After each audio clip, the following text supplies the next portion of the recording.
Ladies and gentlemen, boys and girls, and everyone in between, welcome to the Everything and Nothing Show. I'm just one of your hostess with the mostest, the best there is, the best there was, and the best there ever will be, Clayton Kisko, and I'm accompanied, of course, by the rest of the Maelstrom gamers, a.k.a. the underdogs in gaming.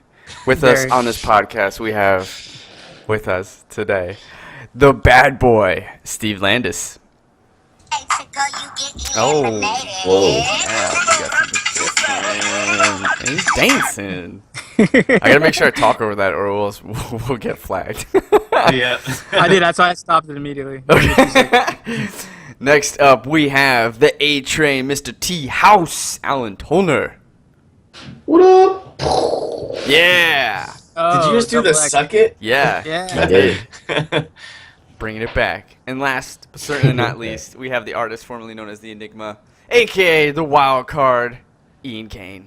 What is going on, What's guys? going on, buddy? Boom. Not bad, not bad. We've That's been right. watching some E3 stuff, and we're ready to talk about it and share it with everyone here. But first, the old intro. For those of you guys who don't know or just joining us, the format of the show is very simple. Us, Maelstrom Gamers, we hop on to Skype every week, and we bring 5 topics for our discussion, but more importantly, for your entertainment. Each topic is put onto our YouTube channel, youtube.com/Maelstrom Gamers channel, and each topic is Monday through Friday, video by video on YouTube, and on Saturday, all topics are rolled up into one giant episode that you can get, and all of this is for you for free. But if you'd like to get it early or have other various rewards, you can give us as little as $1, which is like way less than the coffee you get, the third one in the day when you're strolling in the afternoon, you pick it up, and it's like $5-6 at Starbucks. You can take one of those dollars. You can go over to patreon.com/MaelstromGamers, and you give that $1 to us, and then we can put it back into the show. It's awesome. Yeah. David Fry. We can get better mics, we can get better video, we can put guests on this panel, we can do crazy things like go to E3 and do all this other fun stuff, so it's greatly appreciated. But look, we're not going to hound you. If you don't have money, that's cool too. There's other ways to support us that are equally as important. You guys can comment, like, share, and subscribe on our Facebook page, on our Twitter account, Instagram account, and our YouTube page.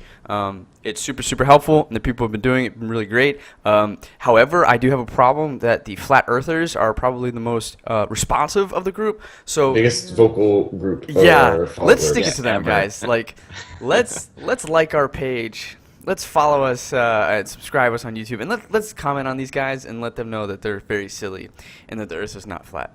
I'd like to outweigh them in the comments. Yeah, can you prove it, Clay? I can started. prove it. Yeah, Steve, don't be a troll.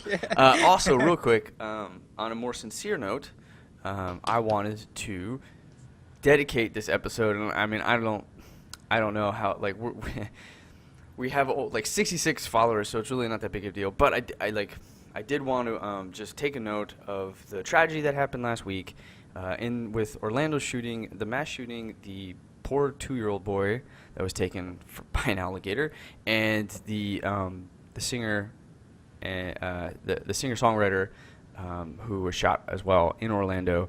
So Orlando's just dealing with a lot right now. We have 2 Floridians with us on this podcast, so it also makes a lot of sense just to take a moment and dedicate this episode to them. So we're hopefully going to have a lot of fun, and we'll just kind of, in honor of them. Good. I don't know, maybe I'll put something at the end or whatever. It's worth noting, I don't care what you guys think, but I think, in the event, something needs to change, and I would urge everybody to really start thinking about it critically, and we got to kind of, I mean, this has been 5 years, 10 years now that since this stuff has been happening. We kind of like, whatever, something has to change, and whatever it is, just like do something. So get active, vote on a local level, which is super important, and on a national level, just be involved and continue the conversation with people, because that helps keep it going and keep it in the minds of people so that hopefully we can make a change moving forward. Huge. Huge. Okay. Huge change. Off on the sincere note, let's get started with our podcast. As you guys know, this is going to, well, you guys don't know, I'm going to tell you right now. This is an E3-centric themed episode. So each episode is going to be covering a different conference. But you're like, Clay, there's only 4 conferences, and you have 5 days with 5 topics. That makes no sense. It's okay. Steve was so kind as to host the final topic, which will be the best and worst of E3. Yeah. And I know you guys care about our thoughts on that. So on Friday, we'll cover all the different conferences, and then the last topic will be our own little awards of best and worst. We'll kind of just really talk about it. We don't really have any awards.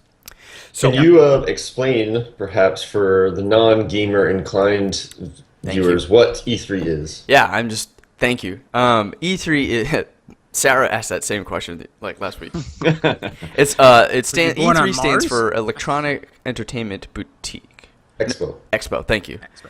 I was thinking E3. EB Games. Yeah, E3. Oh, yeah, E3. Thank you. It's and like so, EEB. and E3 is an interesting beast because I feel like it's changed drastically over the years. Originally, it was only for press, and only press got involved, and a ton of games were being released or like announced, and you had first footage ever, and this stuff was getting trickled out in all the different news sites via the press. And then at some point, they opened it up to people, and then it became like this giant like show where you got to play these games for the first time as a public, and there was like bigger conferences, and then it shut down for a little bit, and then it came back, and now it's really like, and now like each year there's less and less conferences and publishers and companies going to them, showing off their games, partly because I think it is a very stressful and unintuitive way to show your game. It really causes a lot of progress to get halted and forced in the game development. So a lot of times, you're building a game and you're working towards like maybe a vertical slice, but E3 is like smack dab in the like quarter of it, and you're like, well, this doesn't make sense for us to like bust our hump and crunch to get just some kind of demo that will get thrown away anyway and probably make people feel like, oh, you lied to us. So when companies have done in the past, it's really bit them, including like Bungie, and so I think less companies are opting into this E3 because they realize it's not that big of a launching point as it once was or perceived to be. Yeah. I also think that they all have their own conferences nowadays, too. Yeah. Like there's always like a Microsoft only one, and there's always like a Sony only thing, and there's just more game development showcases throughout a year. Yeah. Than I think there used to be, where E3 was like the one to go to and get everything for. Now it's like you can have one at the beginning of the year, middle of the year, fall, end of the year, and there's lots of outlets to get your info from games these days. Really great point. PAX is another big one. Yeah, PAX, yeah, Right. exactly. So now, what does it become basically? It's basically become the console developers, Nintendo, Right. Microsoft, Sony. It's really been about them and their hardware innovations, new consoles, game. What would it be? Game exclusives. Oh, yeah, Those tend to be like the big things that you see and expect from E3 these days.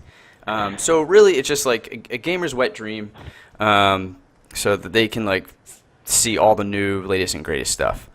So Rocco got added to the call, and I'm readjusting everyone's Yeah, that sucks. thing here really quickly. I think it would be pretty cool to go to E3 at Oh, shit. Justin Yeah. Timberlake, is that you? Oh, man. snap. So yeah, I agree right. with you, Ian. E3 would be great to go to. I would Well, love where was it located at this year? It's usually always in LA, if I'm not mistaken. Okay.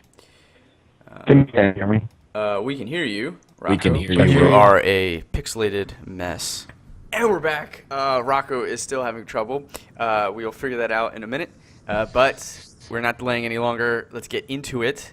Let's start out with, in order of the conferences that happened. So, Ian, we will start with you. Let's talk about Ubisoft. Let's talk about EA.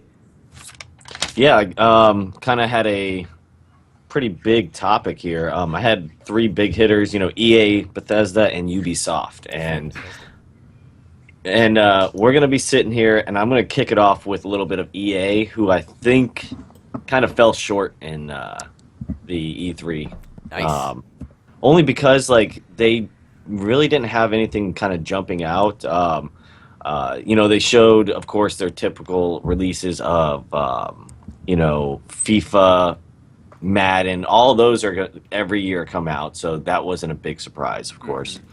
One thing I did see that was pretty cool was actually someone from Uncharted. Her name is Amy Hennig. She Hennig. joined, huh? The lead writer on Uncharted and Last of Us, I believe.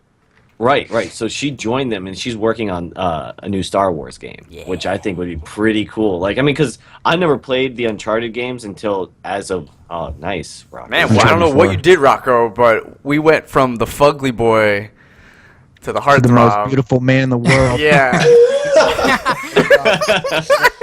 Oh my god. Woman back before him. He's the most amazing man in the world. That guy. Yeah, that's right. Thanks, guys. Rocco. Okay. Men want to be him. Interrupt there, but I just need to give myself like that formal introduction I didn't get. And Oh, there you're goes going his back to voice. fugly. You're going back to That's fugly. what you should say. Ladies love him and men want to be him. All Right, Evelino. right, let's Nice. roll. All right. Sorry, Ian was in the middle of discussing Amy Hedwig's new project, working with Yeah, EA. which is Star Wars, Not which I related think. to Battlefront.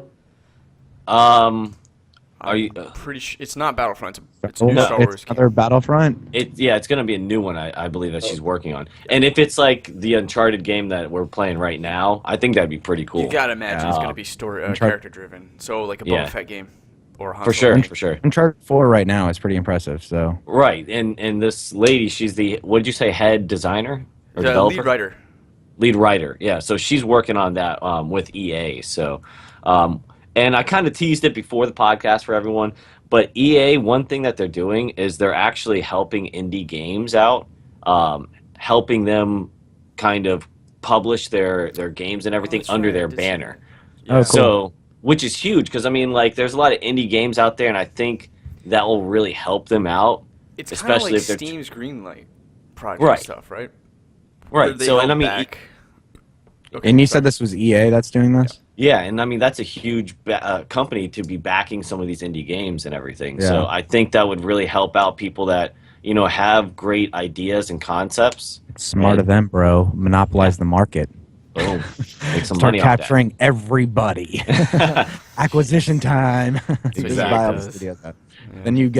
Then it's just EA. So or at the end of the day, they'll get down to 3 game studios, and that'll be all there is. I hope there's more indies. Like we're in a indie renaissance there for a while, and it felt awesome because it felt like it was the only thing I was attracted to, and felt fun. Felt like it was fun playing.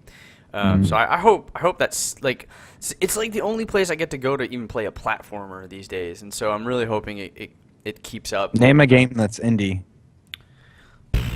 Well, Super Sure. Meat That Boy you play, was that you like. indie. I think Limbo was technically indie.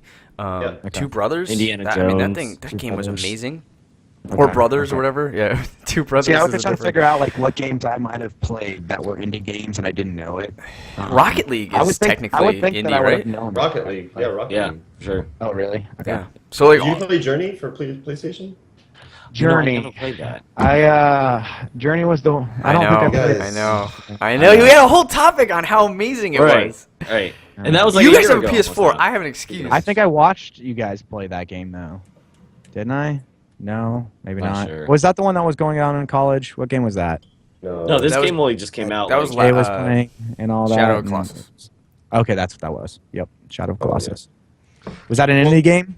No. No. Okay. I don't know. Maybe I was thinking because they look creatively different than That's everybody true. else. It had- So it I had thought the- maybe perhaps It it does was. have a different aesthetic for sure. Yeah. It was just I don't huge. It was a big game. So like. I'll actually talk about that because Sony has a Yeah. game similar. Cool. All right, I gotcha. So the other cool thing that EA is doing is they've put in place this like achievement thing, like when you make an achievement in the games and stuff, they're actually going to donate to charities. Oh, really? Cool. I didn't dive like crazy far into it. I just kind of scratched the surface of it, but yeah. So that's how they're going to actually start donating to charities. Is like, oh hey, if you reach this in You the get game, trophies. yeah, for- the trophies and stuff Okay. like that. It's like Very we'll cool. donate so much money to this cause. And I mean, if you think about it, with how many people that play their games and stuff, I could probably get kind of up there in the Yeah. prices. So I don't know like how much they're willing to do per trophy or something of that sort. But I thought that was a pretty cool concept, though. You know, Imagine it would be like the tiers, the kind of the same tiers that they have on the achievements themselves. Some require ridiculous amounts Amount of of time to time, complete. yeah. right? Other ones just are extremely difficult. So I imagine it could be anywhere from a few cents to maybe a couple bucks per one, Yeah. considering Right. there's millions of gamers out there.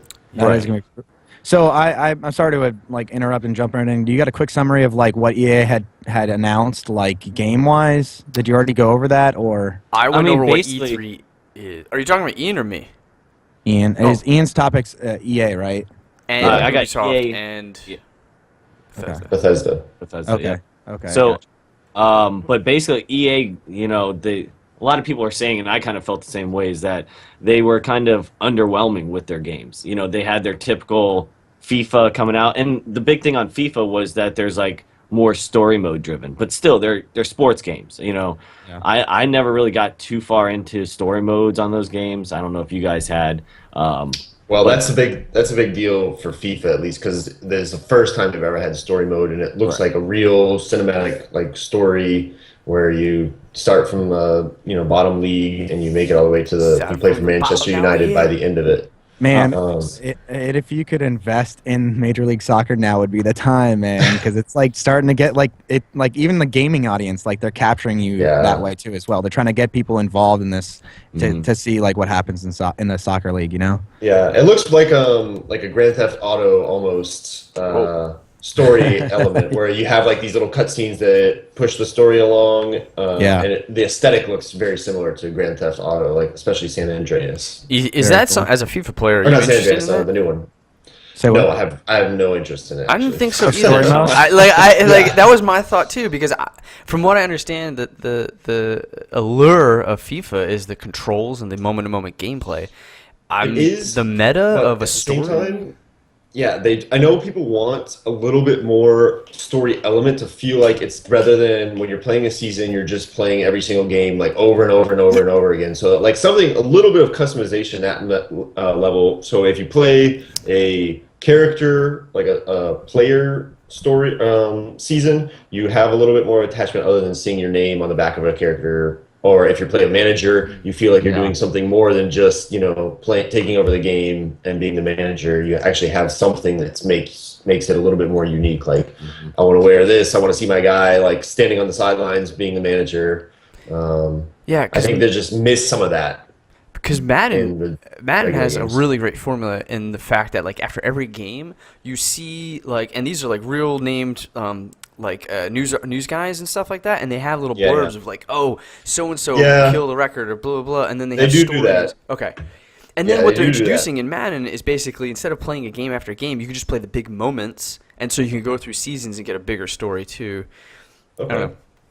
It'd be interesting. Maybe they could do something like maybe they went over the top with the whole story mode and like doing it like the GTA, It deal. sounds like it. And maybe like it should have just been something like it was like a cinematic event that at the end of like the thing that went down, like you could give 3 different answers and it would send you down a different path that you can kind of That'd be like cool. customize your guy. Like That would be pretty I think cool. I would go with this choice. So you hit that choice and then it goes, oh, happened. Oh well, they do kind of have this- something similar. So like it's you can like talk not up like- a player, or Oh, you can like motivate them, or also Yeah. like kind of badmouth them to like motivate them in a different way. And then same thing, you can say like about your upcoming opponent, you can say like, yeah, they're pretty good, or no, I'm pretty sure we're going to dominate them, and then it'll reflect in like a newspaper headline. But Nice. again, it's just like the same kind of things that they recycle over and over. So there's like 3 options basically for the entire game. Right, I gotcha. Yeah. All right, so there's other games to cover. Yeah, definitely. And so pretty much that's most of EA right there. I mean, they compared to their previous years, they didn't have that many titles. So, but we'll jump over to like some good ones here, like Ubisoft. I think they did pretty well during their whole E3 conference. Mass Effect. No. Yeah, Totally off. Yeah, they got a bunch of things here. One thing that I thought was really funny is during their conference is they, of course, are with South Park.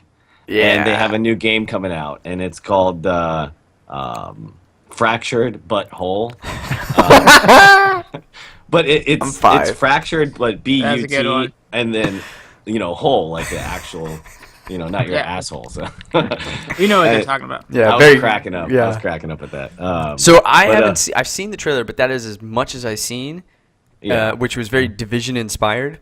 Mhm. But what I understand is that it's not like a fantasy RPG; it's more of a superhero kind of RPG. So you're playing different superhero aliases of the South Park universe. Like Cartman has the one guy, and then there's like the other dude with the purple hood. Like, and Butters has got his guy. Like you're playing those characters, in a setting. I don't. Was there anything more announced beyond that? Not that, nothing too exciting, honestly. But at least for South Park. But a lot of things that were coming out in this year was VR, which is virtual reality. Yeah. A lot of people are trying to tap into that. And one game that they were talking about was Eagle Flight. And think of it like almost like Capture the Flag is what they were showing. And you're literally an eagle, and they have like different areas and everything. The one that I was watching was based in Paris, and like you literally have to just go and get the rabbit and then bring it back to your nest. And it's like a 3 versus 3. Graphics were okay. My problem with these new like peripherals and technology is that like these initial like demo like these games are not games and their narratives are shit. Like No, they're terrible. Yeah. you're an eagle, you gotta pick up. It's like, dude, I want to be a space marine and I they're want to trying to grab get a it space out. marine. I want to be a flag. space Like, marine. what the hell is this? This is them. They're basically tech demos. They're running out of ideas. They've made tech demos because Yeah. that's all they're interested in. They're like, oh, maybe we'll sell this for a game, and it's like, no, you can't do that. Yeah. Yeah, and, No one and wants to play honestly, Eagle. exactly. It was Hey such man, a I weird want to be an concept. eagle. This has been my dream, like Yeah, my you entire wanna life. be a This dragon. game One right guy- here is one my guy dream watching game. E3 's Okay, like- Clay. Okay, Clay. You're about to like, Finally, shatter it's my happened. dream. Take my money. Yeah, yeah. One of these. That game was all about me. They made it for America. America. I could be an eagle all day, every day. Yeah. Then you can get Anyway. like skins for the eagle, like Donald Yeah. Trump shirt. Beat Everything. up yeah, the yeah. rabbit. The hair. And then- if I was my VR headset, just shaking it around the Yeah. rabbit. There's a big fight. I would between, love to see that in Canadian goose. VR. That'd be Yeah. hilarious. You The shake your rabbit hand like just- Rabbit just. breaks into I don't know different why. pieces. I was watching It's Rocco too like violent. torque his head, and I just thought how funny it would be if someone were to walk in on Rocco with his VR. And then I thought, well, wouldn't it be funny if someone walked in on Rocco while Rocco was watching VR porn? Because I imagine he'd be like really lounged on the couch. It with wouldn't his be head funny just at like- all because I probably wouldn't know at all what's And you would going know on. And I'm instantly sure I'd if be he's touching watching VR myself porn. somehow or another. I- And these knowing- people are gonna be walking in, and I'm Sorry. gonna still be doing it because I'm wearing a headset. And I Sorry. have no clue. No, That's knowing an Rocco image I is don't like want. this. They're terrible. All right, what else we got? Yeah, what else? What else? Something that I think a bunch of us here are gonna like is there's some new updates coming out to the Division. So yeah, but I'm gonna tell you this, like from kind of what I was watching, there's like gonna be a survival mode, which seemed kind of cool, but it literally the trailer just looked like a normal thing in the game, and they talked about how the weather was gonna be crazier, and it just seems more like you don't have as much, I guess, resources and items, so like you're really trying to struggle to survive. But the trailer I just felt wasn't that great because Is it like a DZ location? Like you got to go to this place, and then all of a sudden, like your ammo no longer refills and stuff, or your health doesn't. I'm not quite sure yet. I Okay. didn't get too far into that, but from what I was noticing and stuff like that, it looks like just maybe another section, I guess. Okay. Not sure if it's going to be like a DZ or not.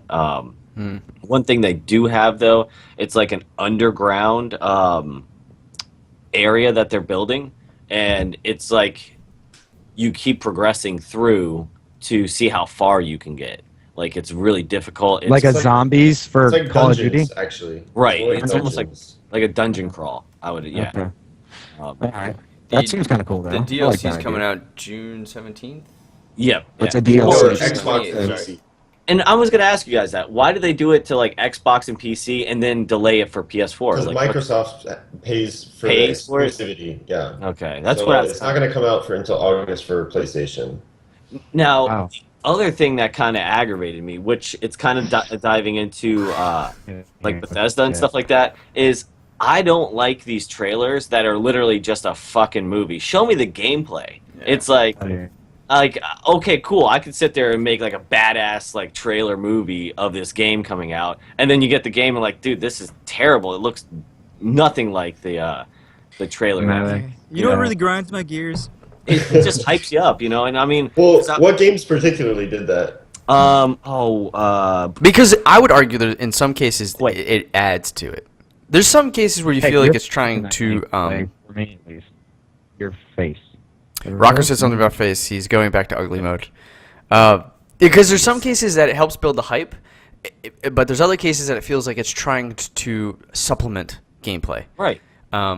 So yeah, I think Alan's question is valid. I'm interested Right. to know It's what different. games- I think there's a difference between a hype trailer, because everybody, in my opinion, likes to see a cool cinematic trailer where you get like the feeling, the vibe of what the Yeah. game is, even if it doesn't necessarily look like what the game is. Like a great example for me is Knights of the Old Republic, or the Old Republic, the MMO trailers. Yeah. They are done by Blur Studios in California, and they look amazing. The fight choreography is amazing, but at the same time, it's a pre-rendered cinematic, so obviously the graphics are miles and miles and miles ahead of what the actual gameplay looks like. Right. However, the animation in the gameplay is very similar to what you see in the game itself. So you see them like jumping through the air with the lightsaber, smashing, like doing certain moves, and then when you end up playing the game, even though it's not to the same graphical fidelity as what the pre-rendered thing is, it still has that same impact and same feeling. So Yeah, I think if they capture those two elements together in a pre-rendered cinematic, then I think that's a good start to get you really amped up for the game. Oh, I definitely get that. But it was just like Quake. They were showing it at E3, and Quake? Yeah, Quake Champions. Yeah, Quake Champions. Yeah. But I mean, literally, like it was like a little movie, and I'm like, okay, well, at this, shouldn't you be showing more gameplay and stuff, and not like, okay, cool, it is hyping it up, but What was the first-person shooter we were playing by Blizzard called again? What was that game? Overwatch? Overwatch. Okay, Yeah. it was like it's kind of like Overwatch, I guess, like with that whole scenario. It's like Yeah. that trailer like was like awesome for me. Really, for me, the gameplay and stuff like that is very similar to what you were seeing inside of that cinematic. So like, I agree with Alan there, but at the same time, I felt pretty let down with the gameplay. You know what I mean? I think Although I did get to see gameplay with that trailer too as well. Right. It wasn't like it was just that was all I got to see. You know what I mean? now, go ahead, Glenn. I just like I think it really depends too on where the project cycle is. When you first hear a game, there's a level of acceptance when I see a trailer like that does not have any gameplay. When the game's coming out in a couple months or it's like halfway through development, I expect to see some kind of gameplay. Like Yeah, exactly. or else Yeah. you're not going to really build any hype for me. Like the new Hideo Kojima game that was a perfect example of how I'm totally okay with no gameplay because it was so weird and it had such a strong vibe and raised enough questions for me to like kind of think about that I'm fed. My bucket is filled in those terms, and then I'm assuming I'll get a gameplay trailer maybe next year or later in the year, and that's okay. Quake I mean, that's Champions true is too, interesting stuff like because we know what Quake is. And Right. Yeah. they're gonna change it, and so I feel more involved in the gameplay aspect because here's the other thing is that Quake doesn't have a narrative. Quake has always just been go in and shoot. Right. So it's when just you're gonna deathmatch. right, Yeah, and so just when you're deathmatch, when yeah. you're saying we're gonna take Quake and we're gonna put a very impactful word underneath it as champions, which could mean MOBA, it could mean an Overwatch type game, like that to me screams more about the gameplay that I then expect to see. So it's there's a couple different variables there that like That's really- exactly the way the Overwatch cinematics are. All they're doing is building up story elements behind the characters you play, even though those elements aren't really at all in the game. However, Right, yeah. Overwatch, like we didn't know anything about it. It had no Right. preconceptions, and so Yeah. I was okay with. I was like, this is neat. I'm watching like a Pixar cinematic. My mind is going everywhere for what it could be, but because I know what Quake is, I feel like Yeah. I'm like, how does this gameplay work now? Like that's where my mind immediately wants to go to. Yeah. So it's weird for me. Yeah, and I don't mind, those cinematics and everything. It's just like when I'm sitting there watching these things, I'm like, okay, I want to know what this game's going to be about. I don't want to sit there and buy a $60 game and be like, what the fuck? This has nothing to do with it. Or before you what they pre-order showed it, me. right? Yeah. Yeah. So, but to go back to Ubisoft, they had a few other games coming out and everything, and I'll just quickly kind of go over them. But what was pretty cool is they have a game called Star Trek Bridge Crew coming out. I don't know if you guys heard about that yet, but People are stoked. I know it actually looks kind of cool, but I think it might get a little boring at times. But it's another virtual reality, and honestly, I'm not a big virtual reality fan, but this one actually looked pretty Not cool. yet, So, at least. exactly, I guess. So So it gets that porn. Like, I'm a virtual reality fan every day. And twice on Sunday. So, but like you get a it's kind of like it's a multiplayer. So each person has their own job, and like you're in there, and you if like someone is not doing their job, you're gonna lose. So you have to work together. There's a team aspect to it, and what was kind of cool is that they brought in Star Trek actors to play the game. Like So Simon Pegg or something. what's that? Like Simon Pegg and They had No original actors, I think. no like LeVar Burton. The oh, really? black dude, yeah. So he Yeah, was yeah. sitting The more there, you know. and it was funny because if you watch it, like, and they were talking about how he's like calling out things and stuff like that, like he was really on the ship. So Yeah. Dude, it's a pretty Star fun. Trek fan's wet dream. Like, Yeah, you were it is. playing Star Trek scenarios, and Did it actually look fun to do all the jobs? yeah, Yeah, 'cause they're I mean- important. You have to do them. and that's the thing when you just watch the video. So like you'll see them playing and stuff like that, and I could see like they're getting attacked and they're trying to, the engineers trying to do this and like they're calling out things. So I could see where it would be kind of fun, but how far is it going to go is the question. It's like multiplayer FTL, right? In VR Right. with the Star Trek narrative. Right. So I feel like I could definitely get behind of like if I'm the guy who's repairing stuff, like I can kind of get behind that, or if you know what I mean. If it's fun though, but like if it's just hold X on this like socket and then hold X on this like wrench thing, then that's Exactly. gonna get boring after like 2 games. And that's Yeah. I'm basically saying is like how in depth is this going to be? I mean, you're literally just sitting in there and like, oh hey, I got to press this and then do that. And it could get boring after a while. So Yeah, but So it that's- was you like guys 50 haven't knobs. Sorry. What? I was gonna say I'm like surprised you if guys there's haven't knobs, mentioned any other games yet that I've seen at the E3. like which Like one? what? The God of War one. Dude, we're not on those conferences. Yeah, Oh, we're not No, Ah, no. my bad. We're talking That's about I mixed up with Ubisoft. conferences. I mixed up I- with I just- conferences. I got- Steve, just stay in Steve. the corner, bro. Steve. Stay in the corner. Steve. Turn around, bro. Turn around.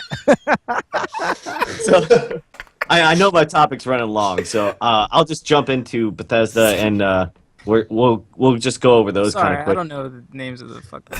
Yeah. But I just Bethesda, played just play 'em, This is bro. good. This is good. It's educational. Educational. they teased Wolfenstein. If you guys ever played those games back in the day, they're gonna come out with a new one of those. Of course, Doom. They're coming out with like new maps and like they're also having like this gotta play it. where you create the areas like a map builder. Okay. That they're going to be doing. And then we went over Quake. They have a new game coming out called Prey that looks pretty cool. Shit, that was a big surprise. Yeah. Yeah, it's pretty interesting. Like it's like Okay. out in space and it's kind of a first-person survival shooter. Do you guys Is remember the what I- original Prey on 60? That's I actually think it was like pretty GameCube cool. No. or something. No. It was like No, I you didn't played play a it. Native American. It was like a first-person shooter, and like aliens came down and you shot them, and then they were gonna make a Prey 2, and it got canceled, and then it got picked up again, and it got canceled or something like that, and then now this came out. Right. Looks So interesting. they're- It looks like the Moon narrative or something like Right. You're Groundhog on Day kind of weirdness. It's Yeah, the like the narrative's movie, intriguing. I don't know how the gameplay is going to be, but a lot of people there's like a cult following behind Prey that people really like it. If you look at the video of the gameplay, it looks Watch pretty the trailer. Yeah. Yeah, so definitely watch the trailer on that. And then they're coming out with Skyrim remastered for PS4. I saw that. That looks good too. Actually, the graphic jump looks insane. Right. Oh, really? It's like Yeah, the it's a environment game. looks wonderful. Honestly, Okay. it looks like a cinematic walking through it through Oh, gameplay. cool. Yeah, Yeah. I never picked Then- up Skyrim, so I'd like to go. Yeah, Skyrim was a lot of fun. I Yeah, like. Skyrim's badass. Yeah. Yeah. But Fallout's coming out with some updates, like with Nuka World. It's like another kind of area. It looks like a theme park kind of thing. Okay. And then to kind of course, I'm getting back into it. Elder Scrolls Online. They're coming out with Dark Brotherhood and everything of that sort. That looks pretty cool. But one of the biggest things that at E3 this year, at least when I was doing my research, for it. have you guys heard about the Screaming Lady? No. No. Oh, you got to look at it. Grapefruit woman? No, she. Wow, That's that's really pretty good. That Yeah. was pretty good. You got some practice. What? Just gotta loosen up your throat a little bit. Relax the jaw. Citric, Yeah, relax the citric jaw. gas, the citric juices. Yeah, All right, we gotta So wrap what up. is that, Ian? What is that, Ian? There's this lady at the conference, and like every time like they got done showing a video or someone came out, she's literally screaming like "Woo!" the whole time. Yeah, I And heard so that. they That have was actually Rocco? Yes, it was me. Everybody thought it was a lady. Oh my god! Oh my god! It's so wonderful. That'd be But funny if it's- she was like, her voice was just like, yeah, ooh. All right. What were you So, saying, Ian? You gotta check out. It's like just Google E3 Screaming Lady, and they've Okay. cut it to where like it's like Nice. snippets of it, and it's hilarious because like she's you can hear her over everyone else clapping, and she like extends it past everyone clapping and cheering. So it's just like this lady is crazy. She's All right, like we'll look out totally for looking that, for some Ian. attention somehow. She's probably drunk. Exactly. Or just really, really, really, really loves games. Exactly. That's what I was thinking too. Like, unbelievably excited about the games that are coming out. You know who's also really excited about the games coming out? Who is? Microsoft and Xbox. Ooh. Yes. So let's go on to Transition. yeah. Let's go on to my topic, which is going to be Microsoft's conference. So there is a lot of jam-packed goodness in here, including, hell, we're going to talk about new consoles. We're going to talk about old consoles. We're going to talk about consoles that are getting facelifts. And we're going to talk about exclusive games. And we're going to talk about features and lot. updates. That's a lot of There's talking. a lot of stuff here. So I'm going to get to it Okay. fairly quickly. Okay. The big thing that they're starting to really push, which I'm excited for. So we're talking about a little bit. Hold on, I'm going to back up for a second. I'm just going to take 2 steps back. I'm going There's to a lot of start talking with you gotta do. You gotta get talking. yeah. I'm going to start with the original, like the first thing that they come out with, which is everybody knows about Xbox One, how all of you guys I've heard hate of it, it. and it has heard of Power Brick and it has a I know what it Kinect is. and it's big. Yes. But now they're coming out with the Xbox One S, which stands for Slim. So the Slim that's coming out is going to be 40% smaller. It's going. This to is the support- facelift. Yeah. Yep. This is the facelift. So it's going to be 40% smaller. It's going to be. It comes out in all white. Other colors I don't think are coming just yet. There is no Kinect port. However, for people who already own a Kinect, they will get a free Some port type or of Bluetooth whatever. adapter. Adapter. Thank you. Yeah. Brain fart. Okay. They'll get a free adapter that goes into the back. There's also no power brick. So that's a big thing, and it's quieter. Welcome to the 21st century. Yep. It will also support. Thank you. It will also support 4K, and it's got. Ooh, that's kind of cool. So in addition to its tweaked design, like the Kinect ports and stuff like that, it's gonna have a new controller, which is gonna have textured back, so you'll have a better grip, as well as like an update to the D-pad, more like.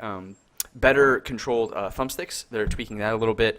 Mappable buttons, the new headset, so you can just use your earphones. I mean, that's something that's around now, but that's going to be continued into the controller. In addition, you're going to be able to customize your controller. So have you guys ever gotten to like Nike.com and be like, man, I need a new fucking pair of kicks. Let me go to Nike.com and let me just like start customizing colors and yeah. stitching. All the time. So that exact, yeah, all the time, right.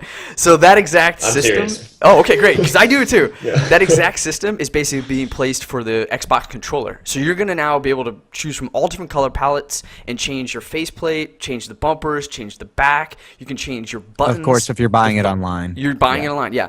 And Yeah, so yeah. it's like $80, fully customizable colors, and you can get they do engraved stitching, so you can That's pretty get your name tag or like some kind of name, Like whatever. ASIN, your gamer tag. Dude, I'm yeah. all about Oh, this, man. definitely. I mean, it's cool. No, it's totally. Don't get me wrong. It's totally cool. But that's not really like E3. Like, guys, mom. Hey, mom. Did you see that I can customize my controller now? Fair. You know. Fair point. It's a little bit of the Okay. icing of the cake of the Xbox One S. So we'll move on Okay. to the more important But stuff. I was gonna say you didn't mention that they're gonna have like online arenas cross getting cross there, gaming Steve. I'm system. getting Okay. there, Steve. Oh, my bad. God. Sorry. Man, You told you're me to just do a research. premature E3 So that's what I guy. did. Damn. And that's what I'm doing. He's and just, that's what I'm he's trying letting to us know that he's done it. He's like, yo, dude, I know about He's this like, shit. I just want to let you know. You guys. I don't know if you heard about this. because we still didn't yet, get to the other but- shit that I just talked about. You're like, see in the corner. I get it. I'll get it. I got you. I got you, man. So the next couple of features that they're adding to the Xbox One and the Xbox One S and any future console are including, yes, the clubs, but we'll get to that in a second. Is going to be background music. You can play any music that you want. You got Cortana while integration.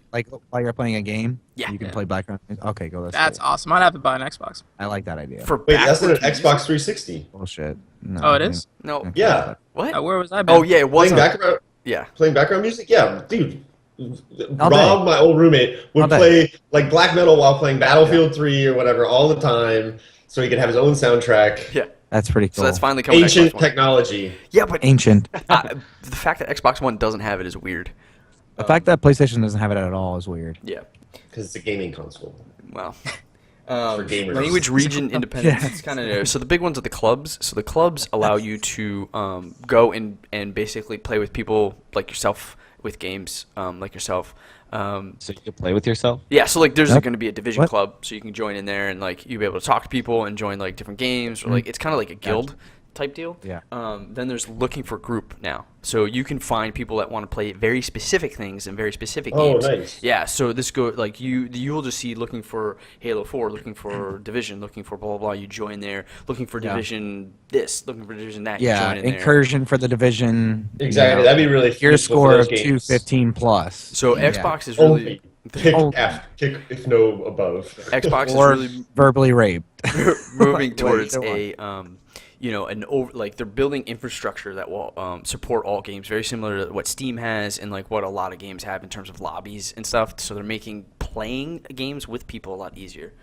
Yeah. So in addition to that, they're also introducing arenas, which are again another overarching foundational structure for all games to be played into. So you have Division, you can actually do competitive multiplayer tournaments, and so anybody can set these up. So you can look for a Madden tournament that's going on right now. You can look for a Division tournament that's going on right now, or like a FIFA tournament that's going on right now. And then you see the brackets, and then either going to be EA sponsored ones and other like company sponsored ones that you can join into and win prizes and stuff like that.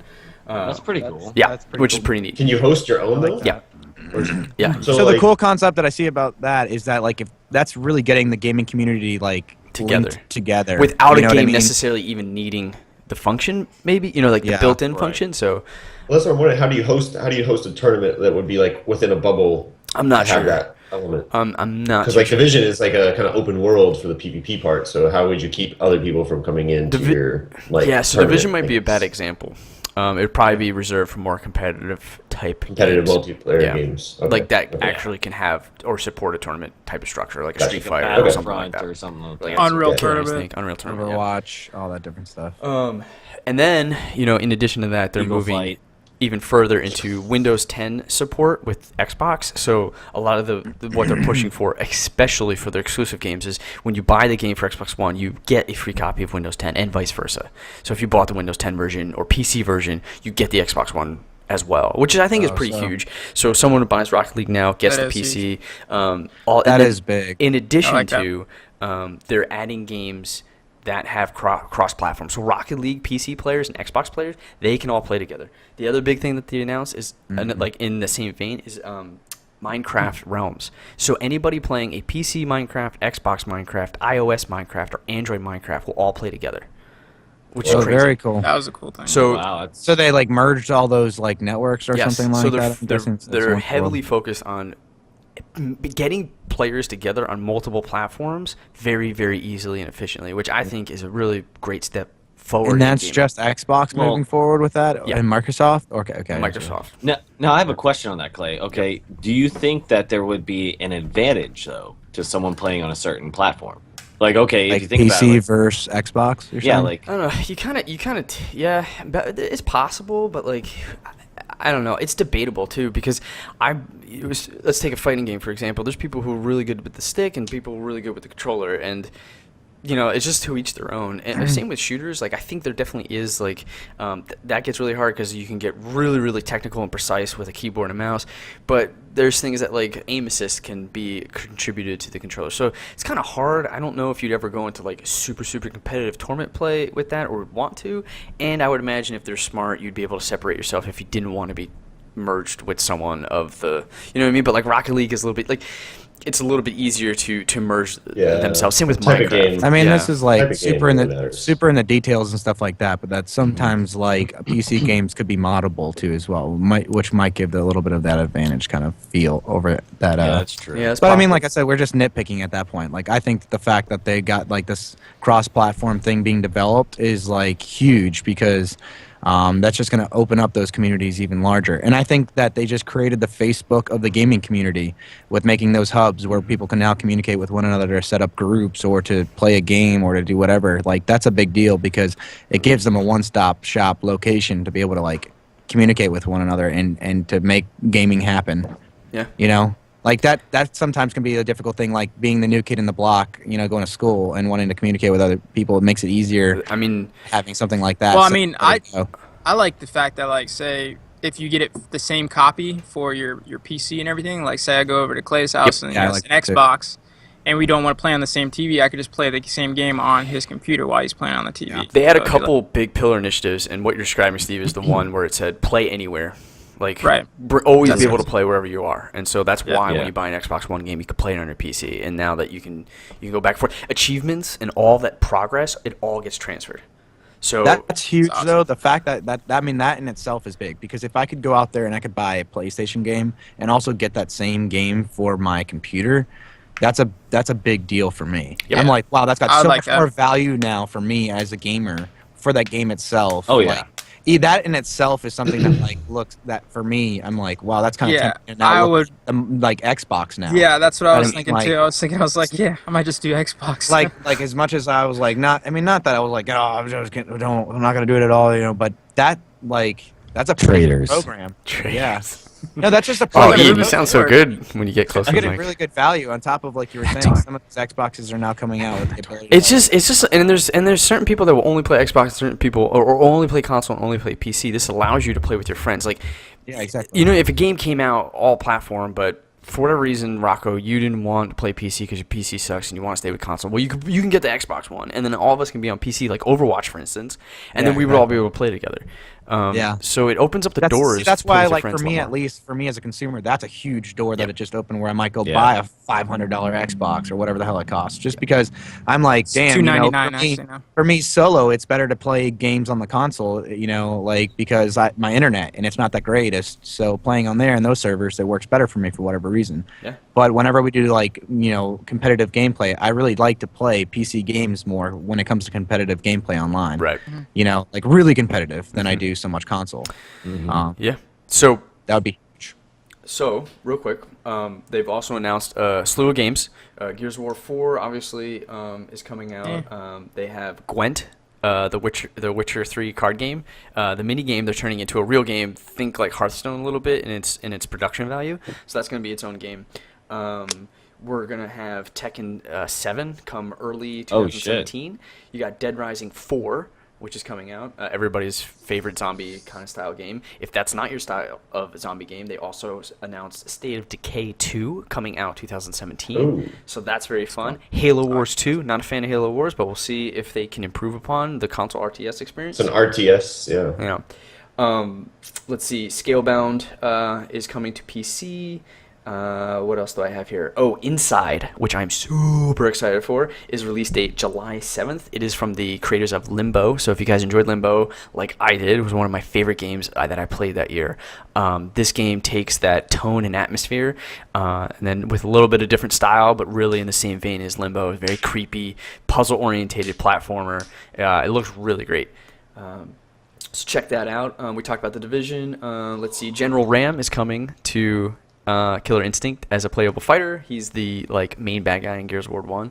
So that's kind of fun. We got Forza right. Horizon 3 announced. Oh, Recore has a release date on September 13th. I'm very interested in Recore. If you guys were a fan of 3D platformers, this is kind of in that vein. Which is very interesting because I always wonder if they did this because the game did it, but the ability to change your character on the fly, very much like Overwatch. So if you want to play the very quick mobile character, or you want to but it's in the 3D platform space, single player. So think that mechanic within that realm. So like I don't know, Super Mario 64, with the ability to switch between Yoshi and Princess Peach and Luigi at the whim to solve a puzzle or defeat an enemy. So you have to rely on it pretty much. You couldn't just play the same character through the whole Right. game. It is an integral part of what you're doing. I guess it would be comparable to like the Lego games, like how you have to like change your guy to get to a certain Yeah, thing. but Or I guess. what's that one? I was gonna say there's another game where it's like 3 characters you can. Yes, that's what I'm thinking of. It's like a Lost side scroller Vikings. too. Banjo, What was it called? Banjo-Tooie? No. Banjo-Kazooie? No. No, it's got like a really nice visual look to it. It's like sorcery, like a sorcerer, and then like a knight, and then something else. And they all have different things that they can do. That I want to say torchlight, but it's not what it is. It's like amulet or something, something like that. We'll have to look into Can't that. think of the name And then of it. finally, Xbox revealed Xbox Scorpio, which is their next console. And it's going to be backwards compatible with all Xbox One games. You do not look happy, Alan. It is going to have 4K support. It's coming out Christmas of Yeah. 2017. It is going to have all, like, everything that's like, their mantra here is nobody left behind. So everything that you have for the previous Xbox will work with this game, and all games for the Xbox Scorpio will work with Xbox One S and Xbox One games. So you're not left behind, and you'll be, it's really. so you can buy the Scorpio or whatever, Scorpio, whatever it's called, games right now, even if you don't have the console quite yet. Correct. And, like, Yes. looking to go and invest in for it later. Yes. Well, what's the point of the new console? Like, So it's just supporting 4K. It's basically 4K and it's gonna have VR ready. So Fallout 4 Oh. announced that So they're that's gonna the be able two differences between anything else. Is just that you have the VR capabilities now and 4K quality. and 4K quality. Yeah, and it's gonna be basically setting you up for another 5 years, right? And so they're or 4 years or 3 years, however, whenever these cycles start coming Yeah, out this again. cycle is starting to shrink a It's lot. No, it's big time. Yeah, Yeah. which is ridiculous. So think about it like iPhone-ish. You have your 6S, you have your 6, and then your 5S. That's exactly what Yukiko said, because I was complaining to her about this. If we can just talk about this whole console thing for a second. I was like, yeah, usually, I mean, up until this year, the console cycle is like 5-6 years. It went Right. a long time between Xbox 360 and Xbox One, PlayStation 3, PlayStation 4. Right. And every time you get a new one, you shell out 400, 500, 600 bucks, right? Yeah. So I was thinking, well, I don't want to be having to upgrade my PlayStation 4, which I just bought, 2 years, 3 years ago or something. Right. And spend another $400, $500 for it. And she's like, well, people with like phones, if you get an iPhone or something, people are upgrading that every 2 years about, and those are even more expensive than consoles these days. That's like $700. Yeah. So I can understand where they're trying to move to that direction, but as gamers, I feel like that's a little bit of a harder pill to swallow when it's like such a big deal to upgrade to the next console in the first place. Here's Well- something that happens with that phone scenario too, though. They get like you get like a discount getting an you upgrade, get an upgrade, phone or something yeah. like that. So they only have to pay like maybe instead of the whole phone price, which is like $700, which I think is Yeah. ridiculous as it is. I think that then you have to pay like maybe 100, 150 or something like that. What if like consoles or Sony or Xbox did something like that? Like said, hey, we're coming out with the PlayStation 4S.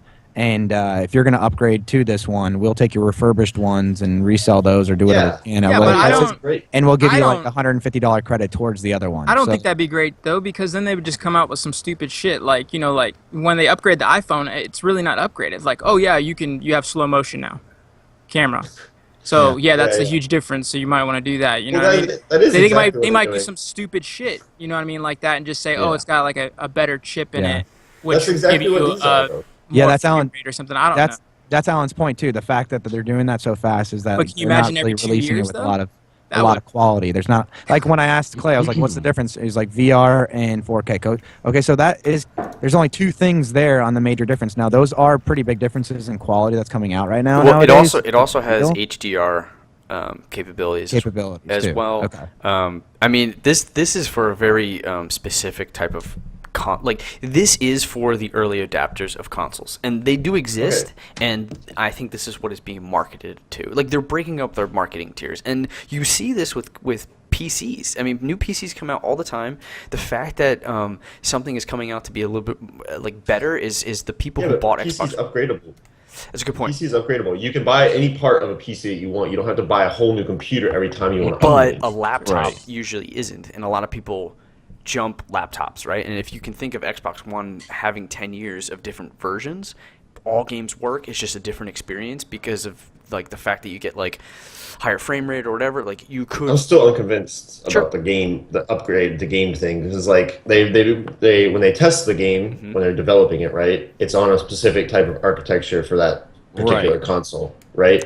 So like if you're making an Xbox game, you have like a demo Xbox console, right? That you're making it to make sure that it can push it to its limits, but also stay within the bounds that processor is capable of rendering the entire gameplay. So you don't have slowdowns, you don't have stuttering, you don't have any graphical issues when you're playing it. If you're taking a game made for this generation of games of consoles, and then all of a sudden you're having it render at 4K, like how do you know that that's going to be able to like transfer over? I just think if I can make a assumption, is that Xbox One is closer to a PC than we think. And their dev kits will be able to support different settings that can jump up and down. So you have a Scorpio dev kit, and that thing can show you what it would look like on a Scorpio. Change the setting down to an Xbox One or an Xbox Slim. Show you Here's that another setting as catch. well. Here's another catch too as well. So like I agree with you too, Alan. Like I don't like the idea of having to drop $450. So here's the key word You there know, that like- you say have to drop. You do not have to buy No, into well, this of game course, okay. or this console. So that was the thing. That's the kind of thing. So like, I guess this is the deal. Like, if as a gamer myself, I like to stay on the bleeding edge. Like, what's the new stuff coming around the corner? What's all this? What's that? So that for me feels like I have to. You know what I mean? Like if it comes around, like I want to participate. I want to be in that. If it has some type of value, you know what I mean? If it's like okay, exclusive only PlayStation 5 games, and you're like, oh man, like I can't do this backwards compatible thing. I can't go buy. Mine But doesn't have that's the not Xbox. the case here. No, I get that. All With it's a- doing is enhancing your experience and allowing extra features like VR. So like it's going to be 10 times more powerful than Well, the this Xbox is One. what I was going to say. I get Alan's point with that idea and that concept of not wanting to have to go drop so much at the same time. But the other side of that, is that I sure as hell also want the most advanced technology that we have capable. So if instead of waiting 5 years, just to wait 5 years to put that span of time in there for people to feel like that's a reasonable amount of time. If we came out with now 4 or 5 different motherboards that are going to make it 15%, better quality, I would prefer to have that and have a PlayStation 4S or an Xbox S in between. You know what I mean? That's going to give me better gameplay. I guess that's what I'm saying. sure. Well, I mean, it I wouldn't understand where you matter guys are coming from to me because it's so much, jarring and it's different. But I can also see where they're coming from because like I didn't get the only reason why I get Xbox One is because one, it was free, and two, it was like a year after it came out. So I don't know when you guys got your PS4, but by the time I probably would have bought an Xbox One, it would have been 2 years out with at least one price point drop. So this Mine was Xbox, about 3 or 4 months in for a PlayStation 4 for mine. Mine was release Yeah. date. Yeah. Wow. Like I got pretty mine much a couple years after it came out. Yeah, see, Yeah. I didn't. Yeah, Rocco got like one of the first ones. Well, that's what I was talking about when I was saying bleeding edge and stuff like that. Like I But- usually tend to do that. Like I Okay. tend to be the guy But with that the Wii. scenario is Like, different because you have a PS3, which could not jump. Like if your PS3 could have played all the Exactly. PS4 games and you didn't have to worry about that, and it was closer. Well, that's in why I'm gap. saying I like this Xbox Scorpio or Scorpia.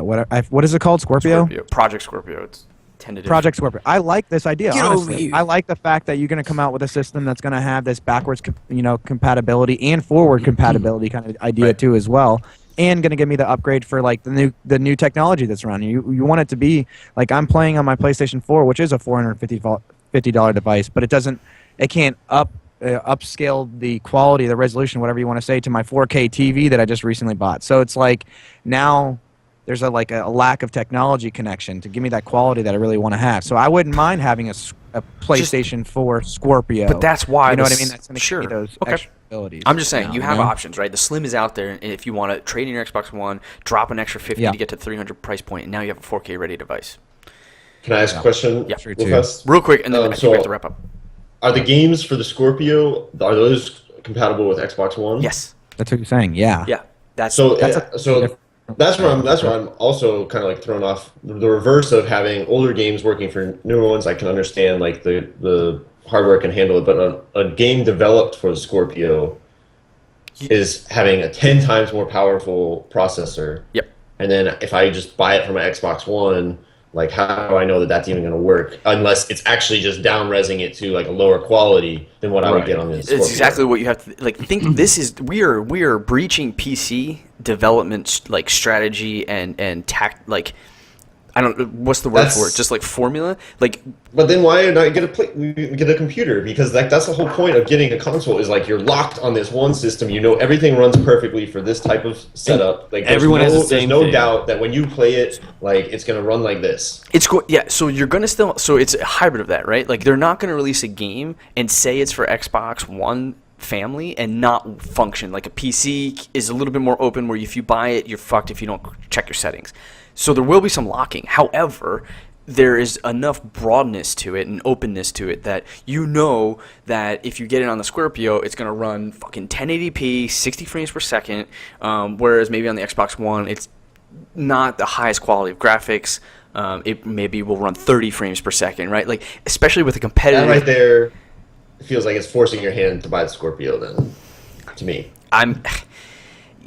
It's the same. It's just the same mentality with a PC. I mean, if you're gonna buy Call of Duty for PC, you need to just know if, like, I would hope that they have a threshold of like, look, for competitive games that are Twitch, you can't go, but like it would just, the game wouldn't sell if it came out and Xbox One owners got 20 frames per second, right? It has to be at least 30 frames per second. Games like now on the console and PC have this bar that you have to hit. And there is an exception that if you have an old PC, then you're like, well, yeah, you're fucked. You just have to get a new PC. And that's fine. But that's like a 10-year gap, right? So that's the mentality there. Is if someone has a 360, right, yeah, you're not going to be able to play this game. But if someone has an Xbox One family and this game is for that family, you have to expect that it has to work 30 frames per second. Because if it doesn't, and I'm talking in the next 5 years, if it doesn't, then that game's not going to sell and they have to support that. In 10 years, maybe we're talking about a different story. It's like, dude, you should probably upgrade. So I think I mean, there's some technicality stuff to this. There's some real sensitive like details that they have to hit and announce, and we have to kind of see. Yeah. I would hope that's how it works out. Because if it doesn't, I agree. That then what's the point, right? Then I feel like they've failed at their achievement or goal. I'm just worried because like the whole console development cycle, like the time frame, like you look at a game that made at the very beginning of a console release, and then you look at a game that's made at the end of a console release, like the amount of power that they get out, like the graphical fidelity at the end of the games, like looks so much better than what they do in the very beginning, because they've learned how to like really harness everything on that console and like push it to its maximum. And if you're just like throwing like new hardware at it every single time, then you're not going to get anybody to develop something, like get the time to develop and get like the best out of it. You're not going to get a Last of Us at the end of the console development the same way you did like on PlayStation 3. From what I understand, if you're always upgrading the hardware. From what I understand is the that's developers have been there for a bit now. They've hit the end, and they need something more. That's what I understand. So I can't believe that. That's what I hear. These consoles that only been out for like 4 years, like maybe less, like 3 years, right? I think that's what I'm getting. That's what I've read it. I'll try to find something. We do have to move on because we've kind of gone way too far. But it goes right into your topic, Alan, into the Sony conference. Okay. All right. So I will just pick up pretty much right where Clay left off in the console thing, just to let you guys know. Sony also announced that they are releasing the PlayStation VR. 50 games on launch, from older that are supported for VR. There's a VR mode on any game that will give you kind of like when 3D TVs came out, you could have a 3D mode for anything. Mm-hmm. So there will be at least some level of virtual reality, like three-dimensionality with your games on anything, regardless if it was developed for VR or not. Rocco's frozen. And it's 4K as well. So you got all that. I'm not sure about the cross-platform play. I doubt it. As far as I know, there's nothing announced for them doing it between that and PlayStation. I mean, the PC. There is a lot of topics I've seen about Sony saying, hey, we'll have the conversation about letting cross-platform play happen, but they have not committed to it so far. So that's just something to keep in mind when you're thinking about if you're going to get a new PlayStation or new Xbox Scorpio or whatever. Can I stop you real quick to ask a quick question? Yeah. That VR system, is that something that's like going to be added to like the PlayStation 4 or is it an entire No, console? So it's a new console and it's $399. Wow. US dollars. So it's So- $100 more than the Xbox And Scorpio. all it's gonna be is like all you can do is just the VR games. That's it. So it's like, or can I play like PlayStation 4 games? Yeah. You On can play. that, You can play PlayStation and- 4 games on it and Okay. everything. Yeah. Okay. Yeah. I got it. PlayStation And I'm not 4. gonna get an upgrade. Yeah. That's the only thing I don't really care It's, too much. I mean, it's about like the 4K. It's 4K. It's VR. Apparently, there's like a co-op supported with the VR as well, so you can have like a friend with like a VR headset next to you as well, doing the same thing. That's cool. I don't know how that would work out. And is it exclusive to a certain type of VR headset? Yeah, because Like Sony, There's PlayStation there's VR? there's a Sony there's a Sony VR. I think it's called PlayStation VR, Sony VR. I think that's just the name of Do it. you know if it's interchangeable with like other ones that you can find that are better? I I quality? doubt don't it. know, but I doubt it. Okay. I think Jimmy Fallon has like a clip on his YouTube where he like is playing with it. So Okay. I would check that out. does anybody know the price of a Vibe or a Oculus? I believe they're in that price. It's $500, Yeah. right? It's like 400, 500. Yeah. So it gives you context of what PlayStation 4 is offering when they say VR. I mean, it's the How much same was price. the Scorpio? They don't know yet. They don't have a price point yet. Oh, okay. Right. That's why I was asking. You know what I mean? Like also too because like I have no idea what he's Rocco, you're just cutting up. Okay. Are Keep people going, Alan. shooting in Afghanistan? Or? Hey, you got to tell us with interpretive dance. We can't even. Okay. God. Oh, no, I'm you just- just messed everything up. Okay, Alan, sorry. All right, I'm just going to keep going, talk about the rest of the conference. The conference kicked off with the president having some words, kind of a sincere moment about the Orlando shooting. Sony supports their LGBTQ community for gamers. They've always been supportive of that. And then I thought what was really cool in the conference is that all of the trailers they showed were scored by a live orchestra. So That the was orchestra, cool. I the did like orchestra on site played the music for every single game trailer they showed, which was really cool because it was funny. Like this guy walked out and everybody started cheering, and I was like, "Who the fuck is this guy?" And then all of a sudden he like busts out like the conductor Yeah. thing, and it's just like. Dun, dun, dun, dun, dun, That was dun. badass. That's so good. So yeah, I thought that was really cool. I mean, very Sony like style to have like the cinema and like the overall ambiance of the show be done that way. So yeah, let's talk about games. First thing I want to point out, and this is kind of interesting. Every single game, Ian was just like, "Yo, fuck this shit. I hate orchestras." Every single game here, I'm pretty sure, is an RPG. So they had no announcements for first-person shooter games. They had no announcements for sports games. Every single thing is an RPG. So I let that tell you what you want. You can interpret that however you want. The climate right now really seems to be pushing RPG games, though, in general. So It's good, though. Interesting. Yeah, we forgot to talk about Titanfall. That's coming out from Microsoft. yes. You guys so, haven't even mentioned the game that I'm freaking more all excited right, yeah. We'll get to it. We'll get to it. The first game we'll talk about on my list, though, they announced Resident Evil 7. No, that's not it. So all they announced was a trailer, and it was cinematic. It was not a gameplay trailer for the Resident Evil game. Yeah. And the thing about this one was that it was The VR. very scary. It is VR, yeah. It is Yeah, VR. it was a It is cool- very scary. Lots of like creepy ambiance to it. Like has a very Silent Hills look to it, which Dude. I don't know if you guys remember was the Fuck, I Yeah, remember that freaky. game. The That game was campaign. freaky as shit. Yeah, it was There was a new one that was supposed to come out by I think it was Hideo Kojima Hideo that was Kojima, supposed to do it. With Norman Yeah, and Reedus. so with Norman Reedus, and that got canned because he got fired from Konami.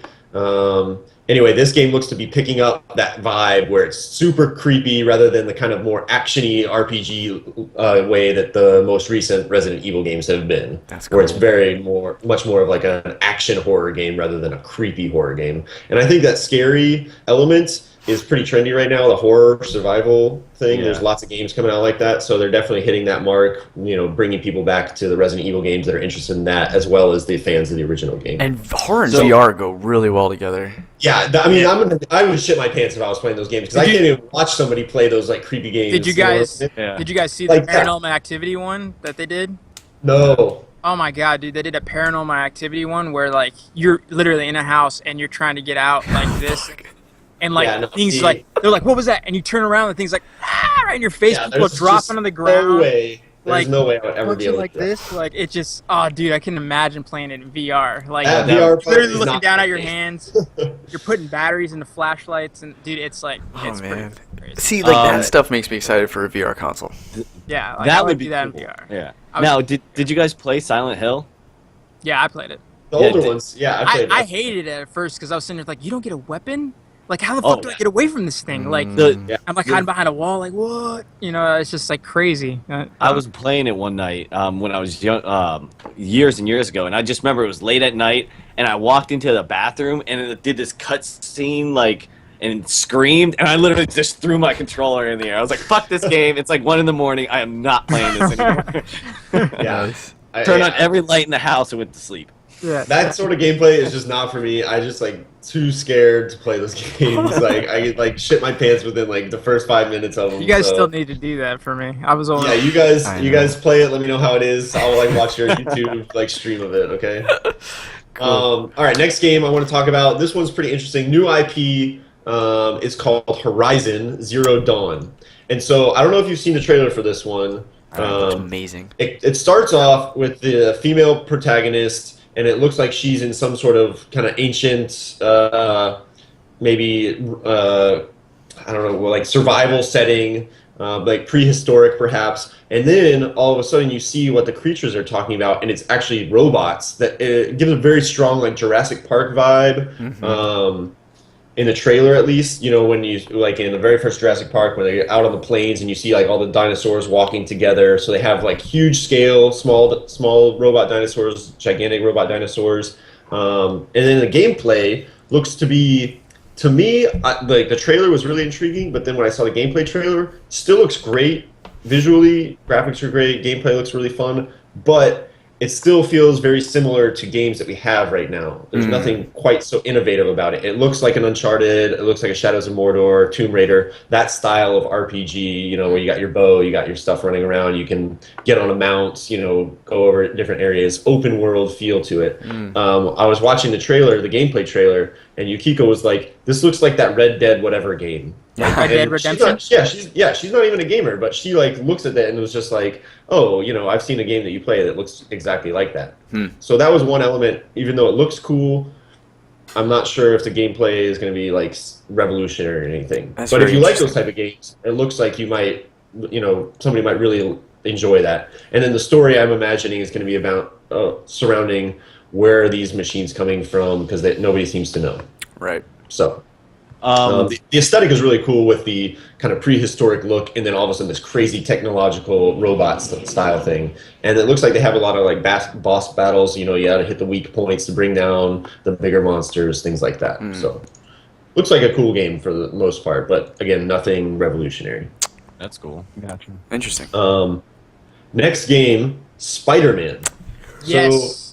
Okay, yeah, I just want to talk about this for a second because when I saw they were going to announce Spider-Man, I was like, okay, whatever. Yeah. Like, I'm not a big fan of like superhero stuff in general. A Spider-Man game doesn't sound that exciting. Then I watched a trailer for it. Okay. Yeah. This one was probably one of the coolest trailers that I watched. Yeah. Yukiko watched it with me. She was like, "This looks awesome." Yeah. So that is crazy when it's somebody from non-gamer perspective. The gameplay looks really fun. There's like it's kind of interspersed between the actual cinematic, the art direction, and the graphics. Like I couldn't tell if they were good. Sometimes I thought they were really good. Sometimes I thought they were really bad. It was really hard to judge from the trailer. But it looks like kind of middle of the road, even though I think the aesthetic is really there. And not only that, but the trailer music really evoked like a great superhero vibe, like you're out there doing good. Totally. And the voice acting is definitely in the teenage Yes. Spider-Man realm. Yes. I That's what almost like thought a it was lot, Tom man. Holland when they started playing it, the guy who was playing the new Spider-Man in Avengers movie, or Is it- Captain America. Yeah. Is it supposed to be like a sandbox game like the other ones, or? It's hard to say. Yeah. It looks a little same. I mean, obviously, you're going to be like web slinging all over the place, Right, and that right. looks great. Like it looks so It much really, fun. it's He's really like- fluid. Yeah. Yeah, It's a he's just, PS4 like, jumping- exclusive, and I'm super jelly. Yeah, he jumps through like a cafe, and he's just like bouncing off people's like tables, and then he like jumps off like a wall, and then like crashes through the window, and then just fucking grabs like the building next to him and just pulls himself through with the Yeah, webs. it was just I mean, so- it looks like you would have a blast playing Yeah. it for like sure. I was never a fan of like the Spider-Man games. I did it one Yeah. time and like I hated it. Like it was so just You like didn't play Spider-Man 1 then, because Spider-Man 1 was really good. really. But Okay. 2 was a little bit It was worse, okay. and 3 was bad. I'm excited about this one. Like when I saw it, I'm like, holy, Yeah. this looks fucking awesome. Like Exactly. This is great. Like not having any interest in it, I was just like, "Fuck! I Yeah. gotta watch the Spider-Man trailer." Like, okay, well, I gotta do my research, whatever. And then like the second it started, I was like, "This is so amazing." Yeah, that's This what I was looks like. a lot of fun. So- So definitely one of the. And it one of the- wasn't like one of those trailers like where it wasn't showing gameplay. The whole Yeah, it entire was- thing yeah, was gameplay. yeah. Like it was like, and I'm like, holy shit, this looks like a trailer. Like this looks fucking awesome. Like Yeah. 2 really quick notes. I don't know if you were Sure. about to say it, but it's made by the guys. It's made by Insomniac, who have made Yes. Sunset Overdrive and Yeah. I think Ratchet and Clank, right? Ratchet and Clank is Yeah, the other Ratchet big Clank's game. good Yeah, one. so that's awesome. It's PS4 exclusive, super jelly. And then people have been shitting on that costume. Man, I actually like it. I like the concept. I actually kind of Yeah, I like thought it was pretty good. Like the I white. mean, I like the I mechanical eyes. didn't feel strong or Yeah. strong or not about it, but I thought it was cool. I thought it looked nice. Yeah. Yeah. And I'm a hardcore Spider-Man fan, so like it's cool. I Yeah. like it. I like the change. Okay. Cool. Yep. Anything else you guys talk about Spider-Man? No, I like I'm it. just gonna keep breaking down like the games. Yeah. I and almost just give, I was like, I more might need to buy a overview. PS4 for this game. Like, I really want to play this game. The game looks awesome. All right, next game I want to talk about is The Last Guardian. So this is the one that ties into what you were talking about, Rocco, Shadow of the Colossus. This game relies on a very similar aesthetic. So if you've played Shadow of the Colossus or seen the gameplay before, you'll look at this and be like, oh my gosh, this looks like it came from the same universe. And I think there's a thread between those 3 games by the same guy that made them. Ico, Shadow of the Colossus, and then this game is what I'm guessing, because they all have a similar aesthetic. So a couple things that are interesting about this game. I think it's been at least 6+ years now since it was been announced. Yeah. So it's been in development for a crazy long time. Yeah. I think it was supposed to come out at the end of PS3 cycle.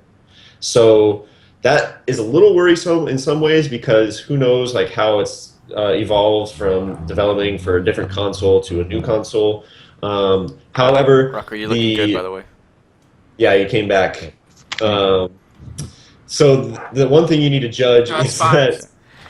that within the amount of time, there's a certain amount of hype and expectation versus the anticipation and the development time that you're a little worried. You're like, can they deliver on everything that people have been hoping for Right. 6 years? Right. Chances are, a lot of times when you play a game that you've been waiting for that long, it's not going to meet up your expectations. We've talked about the same thing with Star Citizen. You know, like if you have that much time, you're just thinking about all the amazing things that's going to happen, but you have no idea if it's actually going to deliver. The cool thing is in this game, you have some sort of like pet. It's like half dog, half bird. This half- I don't know. Oh, he's making a stop. Yep, there he is. He's getting your trash. He's getting Yeah. your trash now, Steve. Fine. The other guy's like leaving him. Yeah, there you go. He just pours it out in your yard. Yeah. It's gonna be like that one that just like grabs the thing and just starts spraying it everywhere. And the Oh, thing man. is like you can literally grab the one across the street, but no, he's gonna go around and come back around. Like, oh. Yeah. Okay, so Okay. Last Guardian. Okay, I'm so in. Last Guardian. I'm excited for it. There have been some hands-on reactions from it at E3.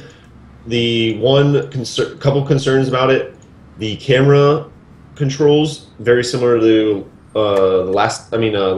Shadow of the Colossus, where it doesn't feel quite very responsive. To me, and this is a personal preference, I didn't mind that, especially in Shadow of the Colossus, because most people complain about when you're controlling your horse. And I kind of like that it was a little unresponsive, because it felt like you're actually controlling an animal that has a bit of its own mind, and so it felt more Real. realistic, yeah. Yeah. And so I think that's cool when you have like a wild animal scenario that you can't really get it to do exactly what you want it to do. It can be frustrating if you're doing like a puzzle piece where you have to make a specific jump or something like that, but at the same time, I kind of like that aspect to it. The second worry is that it still has stuttering even on the PlayStation 4, and it's been in development for this long. Oh my So god. Wow. I think that's some things they can iron out. I think it doesn't come out until October 17th. That's been a So six- there's still six year chances, in but the the fact that making, it's you been, it's 6 been years. in development this long, you'd think Wow. they'd have that kind of stuff ironed out by now. So Yeah. a little hesitant. However, for me, who loves Shadow of the Colossus and the whole aesthetic and the story, it's probably a purchase for me as well as Spider-Man, and probably Horizon Zero Dawn. Resident Evil, I'll leave that to you guys. Okay, I'll go into my That'll next work. game. Steve-O, I think this is Probably it. So, this was, I think, I want to say this was one of the very first games they showed off in the conference. Yes, and it it was. started off, and it's this kid. Again, this looks like some sort of Nordic kind of primal setting, and he's playing with Oh some, no, this isn't it. like But, axe or whatever. And then from the shadows, out steps Kratos, the God of War. That was Yeah. spot. That was And nice, he though. has full beard. He's old, so this is like old man Kratos. Yeah. You know, everything you expect. However, the setting, like I said, very Nordic. Does Yes. not look related to Greek This is gonna be or great. anything at all. So it looks very Skyrim aesthetic to it in general. Yes. So now, I haven't played this series much. I remember maybe playing one of the Played this games on one. PlayStation 3 a little played bit. all of them. I played them all So too. yeah, so if you guys know it, then I'm sure you got super hyped. Like the second he stepped out of the shadows in the trailer, and this is a gameplay trailer. Keep in mind, It is. everybody in the It looks everybody in amazing. the audience just lost their shit. They were just Yes. like losing their minds. Yeah. Yukiko I bet you the watched screaming this lady was gameplay screaming. trailer with me, and she thought it was the one thing she said that was really funny. And because he has I'm guessing his son and then Kratos, Yeah. the kid looks terrible, like graphically. I don't know what it is. He looks like Uncanny Valley out the ass. Okay, Right. And Yukiko was just like, It's this unbelievable kid a ruins little the bit. game. Yeah. Like and this kid ruins it. She's like, that's literally what she said. She's like, it just ruins it. And I kind of like, as the gameplay trailer went on, I was like, yeah, she's kind of right. Like they just didn't spend as much time with this kid as they did with Kratos because he's the iconic guy, right? probably doesn't have like a lot of significance in it going forward. Well, probably. I'm thinking maybe. not. Actually, Yeah. let me just mention something that somebody, a Reddit user, pointed You out. will be I the didn't kid read while it. you play. Yes. no. So they're thinking. Somebody theorized. They were like, okay, this is probably gonna be like Last of Us. Like first you play as Kratos, then you're gonna play as the kid. Right. Go back and forth. And then somebody pointed out this, and this is very important. The XP being gained during the gameplay trailer is all going to the kid. So you might have the kid with you the entire time, So- though. Some people are thinking actually that Kratos will be killed early on in the game, and then you take over as the kid, Can I as say the new something? Kratos, the new God of War, who's getting revenge for his murdered No Last father. of Us spoilers. Can I say something? Yes. Huh. Just one thing about this that I'm gonna love. Remember, he just said that it was a lot of Nordic feel to it, right? Yeah. So it's gonna be gods Odin and Thor are probably Yes. in it, Yeah. and he's gonna be facing off against these guys. That's what I've Yes. read. That's why I was like, oh my god. When I read that, Yeah. I was like, holy shit, this Yeah. is gonna be fucking sick. Like, And apparently he's training. I thought, this is that he's training his kid to become the next Yeah. God of War. It looks like his son. I don't know if he ever says son, but he says, "Come on, like you need to come feed your family." And then they have yeah, he like said something about his mother. some Yeah. cool fight scenes. Yeah, there's like big monsters that you like. Well, typical it was God of- because- like, Yeah, because I was kind of worried about that. I was kind of wondering about that too, because I thought in the original God of War, he slaughtered his entire family. Yeah, right. right, So, he's like, like that's what I tricked was by saying. Yeah, but you have Ares, I sex with think. so But many then, other like, people. But Yeah. then later on in the games, he had a daughter too that he was treating right too. I so- wasn't sure about that too because I remember his family was killed. I mean, he Yeah. is old now, so So maybe he certainly had gonna different start a family, new yeah. family. Yeah, Something happened to his wife. knocked like, up he some kept saying- other kept chick. saying- yeah, exactly. I mean, God of War, dude, he bangs who he wants when he wants. That's it. Yeah. yeah, that's how you get life. Little rapey vibe, you know. That's how you get life. Though. Remember the That's how you game? the game. Yeah, the only thing is, I love the Nordic setting for this game just because it's totally not what the typical God of War games are. It but needed I a think refresh. The Nordic setting is a little outdated in my opinion. Like everything feels like it's like been like that since Skyrim came out. Like everybody's kind of on that bandwagon. So, and not that I don't like that aesthetic, but it's just putting that out there that I see a lot of games that have Oh, that. and look. Rocco, I had a giant dragon too. Oh yeah, at the very end, it kind of seems like perhaps you ride this dragon. I don't know. I think That's never I my think game. there's an article that says that God of War could have took place in Egypt, and I kind of wish it would have went there. Oh, that would be really cool, actually. Yeah, they were saying they want to go. They want to go. Like A lot of people were saying they should do that next or something like that, like in Egypt. So. I All right, I'm gonna I jump don't on to the know. next. Oh, sorry. Go ahead, Ian. I was just gonna say I always liked the Greek kind of aspect of Roman. it. Yeah. Yeah. But Yeah. that was Okay. it. But the Nordic side's gonna be good. Yeah, got to change it up. Yeah. All right, going to the next one. This is another new IP. This is called Days Gone. Ah, you gotta They give it announced this a better like announcement than that. Like this looks fucking awesome. That's the game All right, I was well, talking I'm, about. I'm doing my Come doing on. my take on My this. take. Okay. Alright, It's his topic. Back So- off, Steve. So Days Gone. Go All in right, your this corner. one was announced with a a cinematic trailer with a voiceover by the main protagonist. And it sounds, he sets up this kind of post-apocalyptic feel. Something's happened in this world, like everything's kind of gone to shit. The typical setup. And then it shows him on a motorcycle, and it's kind of that, what's the series, what's the TV show? Sons of Anarchy. So he's a biker. He's like that style biker, right? So that's a little different than the Dead Rising. And then later on, they announced, or they showed off the gameplay. So I thought the voiceover trailer was pretty cool. Definitely like evoked a lot of story, like a lot of world building going on to it. However, personally, I'm not a big fan of like the whole biker look, like especially as a protagonist. I like don't really connect with that at all. So from my perspective, playing as that kind of character was just okay. The gameplay, however, is not very similar, but more on the Left 4 Dead or Dead Rising side rather than the aim for the head, yeah, Last of Us, like get the one shot, one kill for the zombies. Because in this one, there are hordes of zombies. It's like World War Z, if you guys know that movie. Yeah. World World War Z levels of zombies just fucking pouring out of everywhere. And kind of surprised zombies is sorry. Yeah, that's the thing. It's like zombies. It's like still popular. Like I don't know if people are burnt out on it yet, but I'm kind of getting tired of all these zombie games. Another couple things that from the gameplay trailer, the gun sounds were terrible. There's like no weight, no impact. It's just like And the reload isn't realistic either. Yeah, everything was pretty meh in that sense. I think the animation and the fluidity of the gameplay was really good. Like it's not like where you have to push X to duck under this, push Y to jump over here. It's very fluid, kind of naturally go up to something. And using the environment is a big way to take out lots of zombies. So at different times he like just runs by a crate, like a gas canister or something and stuff, like that. and just like slices. No, he slices like ropes. Oh, and then wow. all these like boxes fall, and it felt very fluid. And then another time he like puts some explosives next to a stack of logs, and then as the zombies come to it, he detonates that, and all the logs like wipe out the zombies. So there's some cool elements to it. Taking a little bit more in depth than Was the world fully like engageable or No, yeah, it is. The world is it's open world. fully engageable? Yeah, Okay. it looks like an open world type game where you'll probably be riding your motorcycle wherever you. But I want to mean, go. can you interact with the entire world? Like, is It it's looks like every pretty rope and every box and everything? At one point in the gameplay, he opened up a hood of a car and put like an oil filter on his gun. So what happens is like you can. They said that they made the game so if you want to be a stealthy character, you can be a stealthy character. Right. And like they said that like you got to run this way, and then the zombies are gonna come this way. You got to run this way. No, you can take different ways if you want to.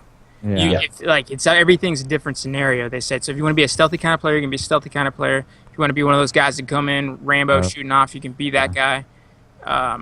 It looks pretty interactive overall for the world. Cool. Overall, Let's take a look I at it. probably wouldn't pick it up. Again, this is another RPG that looks very similar to an Uncharted, to a Shadow of the Colossus. But not with the quality. It sounds like Shadow of the Mordor, Tomb Raider. I mean, it is polished. It's certainly polished, but again, the art direction, nothing special. Yeah. Nothing to write home about. It should be polished. They've been working on it for 3 years, and they still don't have a release date. Jeez. Oh, really? Yeah. I was doing my research on that game a lot, too. Yeah. So that's probably one I'll skip, but again, another RPG.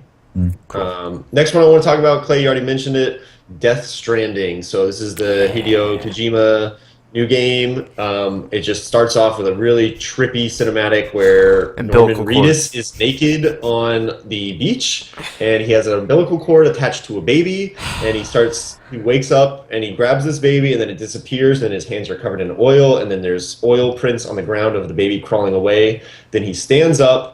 The camera pans around him, and you're like, "Oh my god, this is looks exactly like Norman Reedus." Like was like, "Is this a real game or is this a video or what is going on?" Yeah. And then it pans around, and then you see this entire ocean beach area has all these creatures that have beached themselves, like whales, dolphins, crabs. Everything's dead on the beach. And this is, by the way, I just was curious about this. This is a real thing that happens. These mammals beaching themselves, like whales and dolphins and stuff, and nobody really knows why. So it's kind of an intriguing intriguing concept for a trailer to be like, what the fuck is going on? On top of the fact that he had an umbilical cord attached to a baby. Yeah, and it's exactly. naked. Not to mention I mean, there's the other all kinds shit of that was pretty, weird out shit in there. this trailer. So I was just like totally intrigued. I really want to know what type of game it is because there's nothing to show what sort of gameplay. However, the type of developer, I'm guessing it's RPG-ish because his previous games are that way.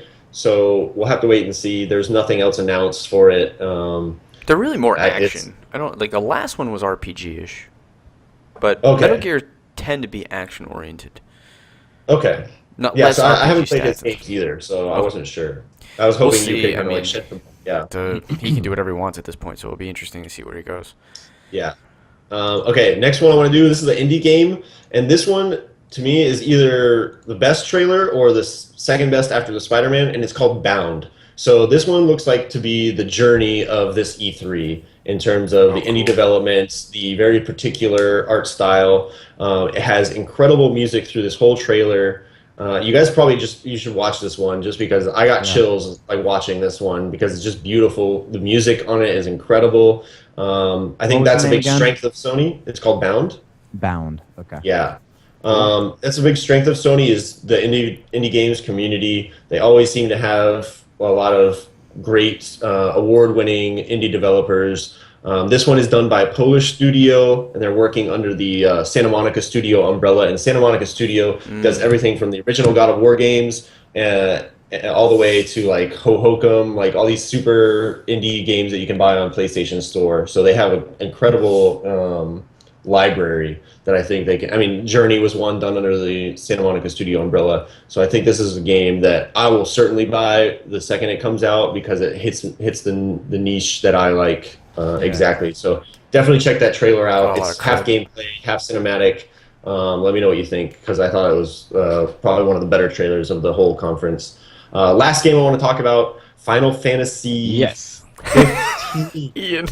Yeah, I knew you would be excited. I have never played any of the Final Fantasy games, as you guys know.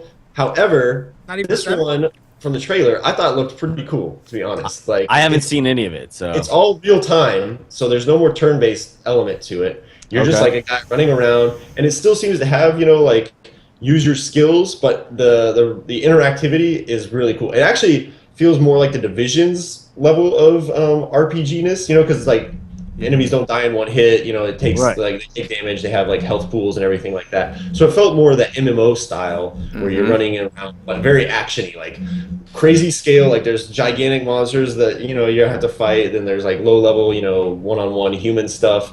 It still maintains that super Japanese look. Everybody's hair is like perfectly crisp, like over their eye and everything. Kind of like Alan sometimes. I will say that the original 15 demo did not impress me at all, but this thing hit a chord with me that felt so cool.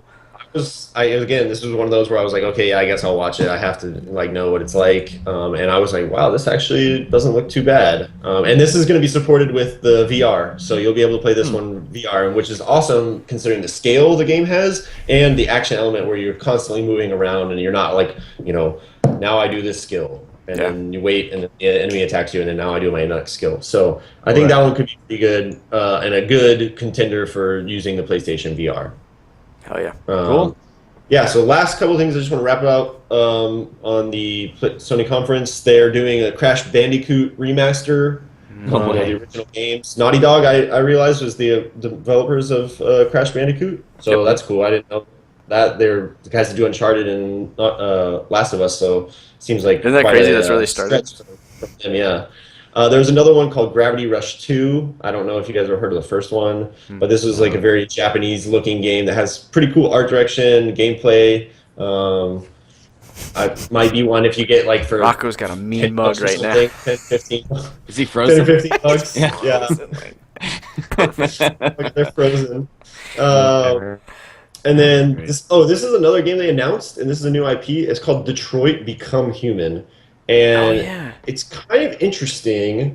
It's all detective gameplay, so you're searching around for clues, and you play as an android. But what the most interesting part about it is you play as multiple characters throughout the whole game. They're all androids, and you can die as your playable character, but the game isn't over. You don't restart or anything. You just are, that character's dead, and the story continues to move forward based on what kind of decisions you made. So it's all about decisions, and it looks like the iterations of decisions. It's not just like A, B, or C. There's like maybe 20 for each decision you can make. So the trailer shows like this hostage situation, and he says it one way, and then the hostage gets killed as well as the bad guy, and you're like, oh shit, like that's it. And then at the very end of the trailer, it shows the same scene happening, and he like he has different responses and different things play out. And it's just incredible like how many different iterations they have. So that's kind of cool, even though the gameplay is not something I usually play, like a detective figuring out the clues, but the whole like playing different characters who are kind of expendable almost will be interesting to see how deep the story goes. I think it's super story driven. I'd have to pass on that one just because LA Noire burned me so bad. Is that the developer? No, LA Noire was another a game. Rockstar game that was very detective driven, that you're in old LA, and it was just, the concept was good, but it fell apart. I would at least give it a shot from the trailer. Again, we all know E3 trailers, they can be deceptive, but I would at least give it a shot because it was one that I watched the first minute or so, and I was like, Android, whatever, I don't give a shit. I turned it off. And then last night I watched it again, and I was like, holy shit, like I'm glad I watched this because this would have been one I missed. I certainly would have missed if I hadn't watched it all. Hell yeah. So overall, I think they had really good. Sony had a really good conference. The games were definitely above like EA, Bethesda's announcements. I think. I think Microsoft. Like Watch Dogs 2 had, was something they announced that we didn't really talk about, but I wasn't too there's thrilled on some it. okay ones. This one had like quite a few new games as well as continuation sequels. So I like that. There was like a good mix. Fan service and then also new fans. So overall, I think Sony was one of the better announced presentations throughout the whole E3 conference. Yeah, they packed a big punch. It was good. Yeah. What about sure. Nintendo? Okay, What so about- talking about packing a big punch and then not packing a big punch. All right, so for Nintendo, there's like good news and there's bad news. For the bad news, Nintendo didn't really have too much to offer out there besides one of its main titles. There was a little bit here and there, like things like Pokemon Moon and like some different a Pokemon game. I guess essentially kind of makes me feel like it's Pokemon Arena from back in N64 days, just Oh yeah. a little bit revised. But the good news for Nintendo is Zelda Breath of the Wild. This is the game that was announced. That was like it's been in the making for quite a few years now, about 4.5 years. It looked great. Like I'm a Zelda fan. I love playing Zelda games during the 64 stages and stuff like that. And this feels like they've cranked it up a lot. First off, the map feels enormous compared to what it normally feels like. Or It's like in seems it Oblivion, feels like. Elder Scrolls, Exactly, Skyrim. yeah. So it's Oh massive, really? That right? open world. Yeah. But Yeah, exactly. it's more It's like, massive open world.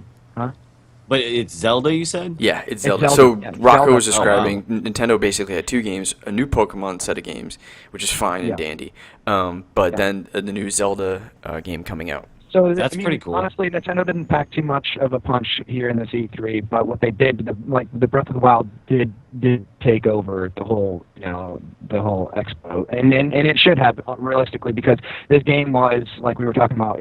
It's extremely large. The map is extremely large, and it has a bunch of different environments too as well.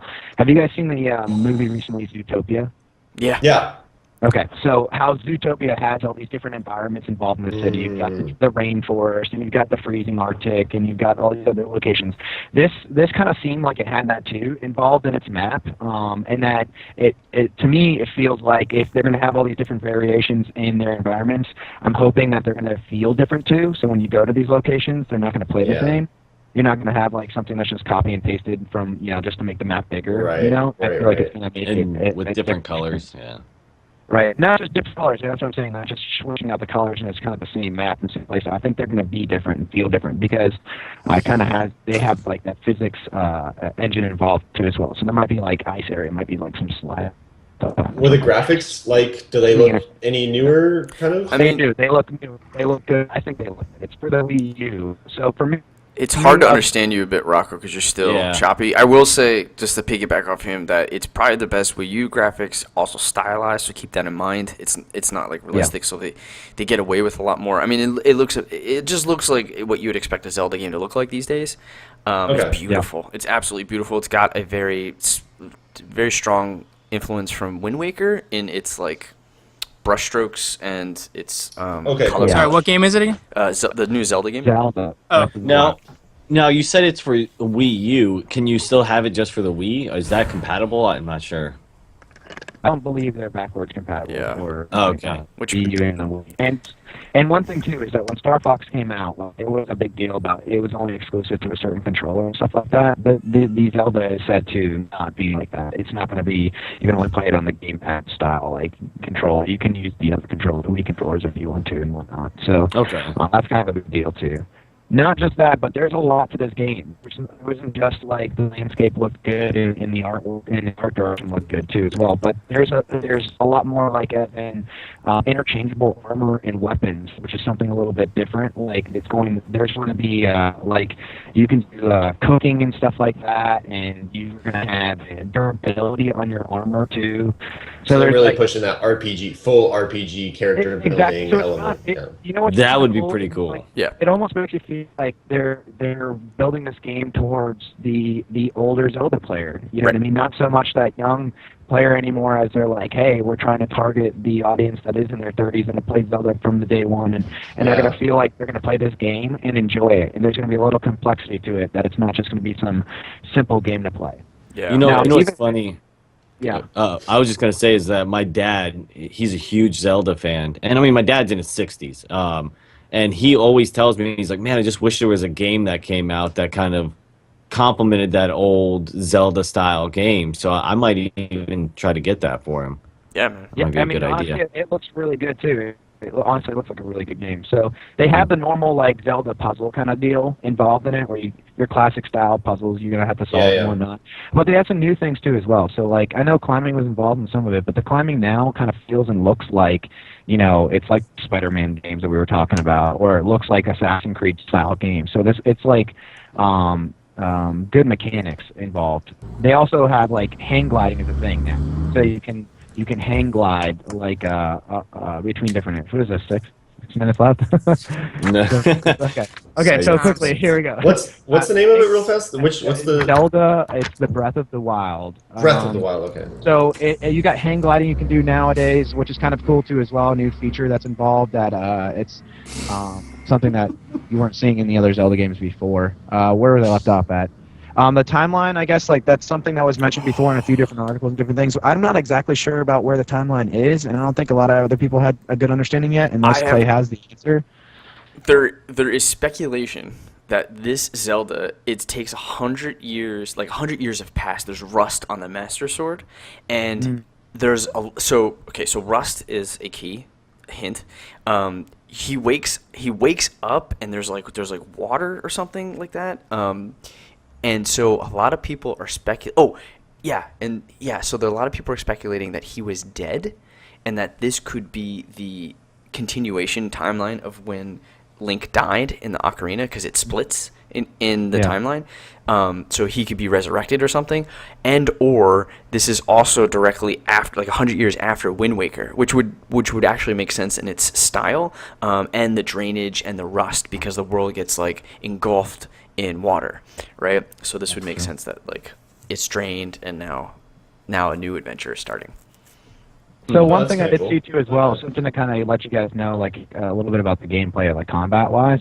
I did see like an exchange happen that looked kind of exciting. It was like he was running in, he was going to kill. I forget what he was trying to fight off some type of NPC.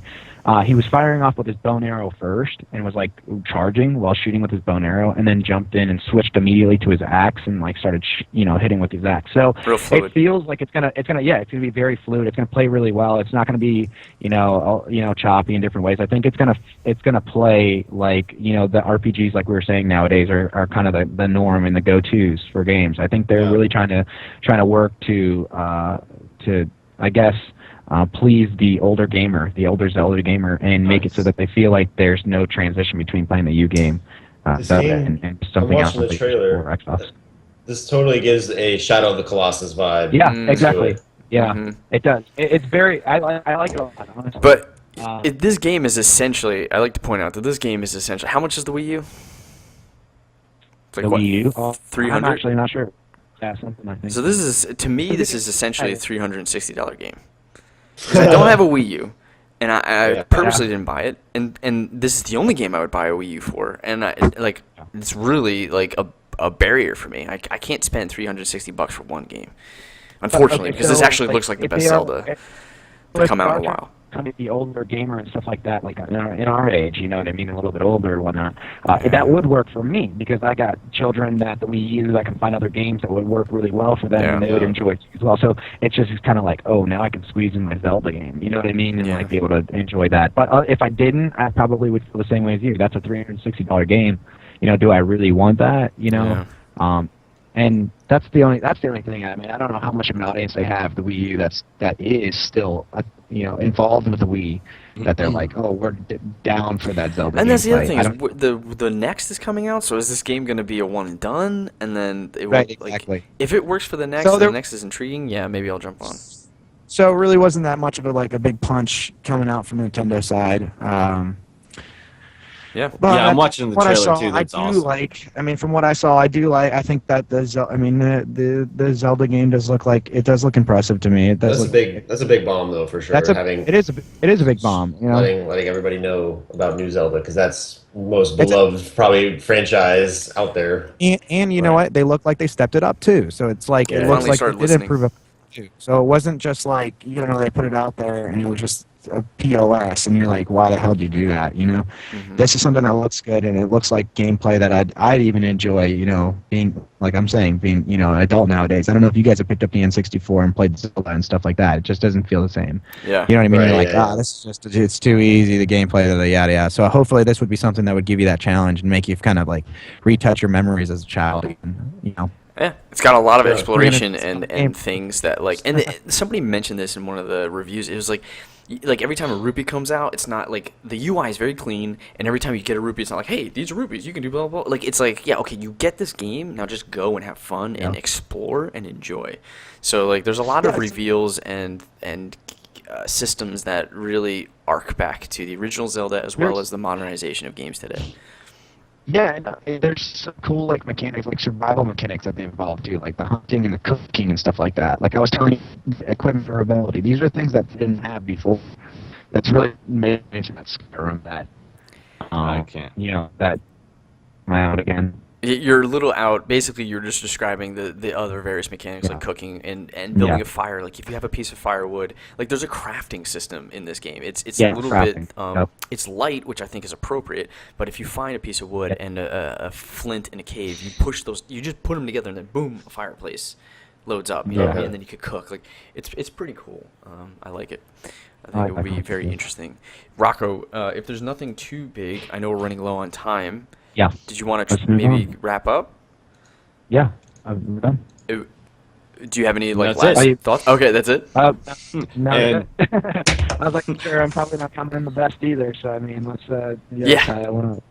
Okay, sorry about that, man. Let's move on to Steve-O's topic, the final topic. Bad boy. Final topic. Okay, the best. It's the final topic. Oh, that'd be great if we hear that every time the final topic starts. Yeah. So good. Yeah. We're terrible already with the entertainment, gig. We'll see the final topic. I love it. I love it. Okay. So. Sorry, You can't just let it go. No, I can't. So let's see. Oh man. I saw that. Oh. Hey, what's up? So my topic's going to be as far as E3's best and worst, besides Aisha's puns and weird, just it's comments, awkward. everything. It's and awkward. as far as the intro with the tribute to David Bowie's Just Dance and people dressed in tiger outfits and What? I did not hear about any of this. You didn't see any of this stuff? No. I didn't see it. No, like What are that. these puns? Oh yeah, well, they're yeah. I just, mean, it was a yeah. little bit better, but It's Aisha Tyler. I mean, I watch Whose Line Is It Anyways, like all the time. I like the new show. Oh, okay. Yeah, so Yeah, you know who yeah. Aisha she Tyler voices Yeah, yeah, Lana in Archer. She's Yeah, yeah. really funny, but for No, whatever she is. reason, Hilarious. this But whoever's writing her jokes in this, oh, seven, like what is he getting? Where is he's fucking high as I shit. swear. That guy. You guys- What? I- He's like getting something across the street. Why did he not grab that the last time? drove through. No, he drove through. I'll tell you what he does. He's worked out Oh, some now way he's to getting somebody. He's getting somebody. screw the system that he just like puts the house in like different areas. all right, Oh, Steve. that's So the what that is. that's Crap. so the best Okay. and worst. All right, so the best they said was basically the Xbox versus the new Xbox Scorpio. They're saying about the 4K Blu-ray player, basically. I guess I forgot what 4K exactly means for the Blu-ray. It's Is it just just a for like resolution. 4K Means resolution? melts But you need a amazing, 4K TV, right? Wouldn't you? Yes. Yeah. Okay. Yeah. Yes. Yeah. All right. Which Rocco? And that's the problem I have right now is having a 4K TV, but not a piece of equipment that can upgrade That can- to it. So yeah. I'm Oh, I getting feel no so sorry for you, Rocco. Oh yeah. I feel so sorry for you. How do you survive? Yes. If I could smack you through the internet, I'd sure something. So Oh, would people agree with? What does that fall under? What category? Announcement? Biggest announcement? Well, they said the best, like the best things that come out of E3. Okay. And they said that was the Well, I would- What about what are your opinion on? Yeah. What's the best and the worst? announcement. I want to get inside your brain, Steve. Well, of course, I wanna my- keep your mind. my best would be the announcement of the God of War. Definitely. Okay. Second coming in with because I did kind of like. I read more into the storyline as far as Days Gone, Okay. and I did kind of like the whole biker aspect of it. Because it kind of reminded me of Daryl from The Walking Totally. Dead. You know Yeah, what I yeah, mean? So like, and he's like he's my favorite character actually. So like, he was talking about like the whole brotherhood aspect. Because this is only 2 years. Yeah. In the future, but it's all based up as in I think northwest, the desert area, type in like Nevada. That's Okay. what it's like all based upon. So like, yeah, you're gonna get like a lot of like potholes and like the roads kind of look overward. But like he kind of wants to keep that brotherhood Right. aspect and everything like that. Keep part The of biker his, like, brotherhood thing. Yeah. right? And like I did kind of like that. A lot of people were excited about it, the gameplay and everything. I'm sorry. Nice. No. So- I'm here. So that would be okay. So best That would be announcement my. or best thing Well- to come out of. Okay. Well, yeah. So I'm just going with what people have said and everything. And Now, Alan, now what let me would- ask you this. One thing I did actually miss, and I thought maybe you might touch upon on here, is like Titanfall. With that whole. I don't remember that one. Titanfall 2. didn't. Yeah. What about it? I thought that looked pretty cool. I didn't play the first one, but I didn't know if that was considered. If you guys are excited for that as well. Certainly not the best announcement. I mean, the first one Right. really didn't do much for me, and so as they're announcing two, I mean, they have something to prove to us. I think. My biggest, my best announcement that to come out. I don't know. I honestly don't know. That Spider-Man game is really really cool, but I would think that would be a Yes, that category was- of like best game that I'm most excited for. True. So biggest announcements, like things we didn't know. Man, I don't. I guess I'm most excited about. The Yeah, it PlayStation would've been- 4 that's coming why- I out. think Death Stranding for me was probably the biggest announcement. Like Yeah. the weird trailer with Norman Reedus, the whole idea behind it, and the fact that it's the developer who it is.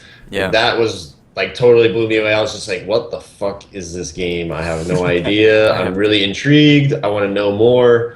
I had no idea to expect it, so for me, that was probably my biggest announcement. I have to Yeah. agree with you. And So and the guy that's based off on that one character I was talking about in Days Gone is that Sam Worthington. Oh, okay. Oh, that's who he they was. got. Yeah, he was the actor. Oh, Oh, I nice, guess- nice.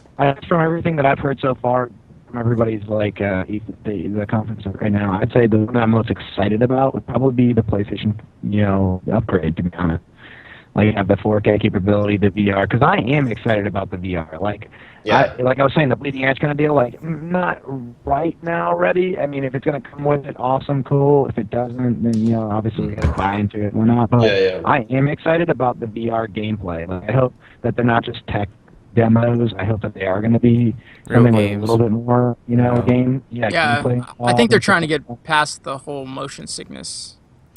Do you guys want to it. comment on the worst announcements? Well, yeah. Worst? The worst announcements they were saying was like people aren't excited about this game. I forgot. I don't know what it was announced on. I forgot what it was, but Sea of Thieves. Have you guys? Oh, yeah. You guys seen that one? Yeah. Like, Really? yeah, Multiplayer pirate game. Yeah. Really? That was the worst, huh? Yeah, I thought that kind of looked interesting. What do well, the we think is the commentary, worst? They were the. Oh dang! It's starting to rain. The players were. It's not good. What the fuck? Steve, what do you think the worst is? Dude, get Well, your they said- shit and run. All right, they said the players were It's kind of fuck this. No, it's gonna start raining. Just All right, move, guys, dude. keep going. Just keep going. Keep going, guys.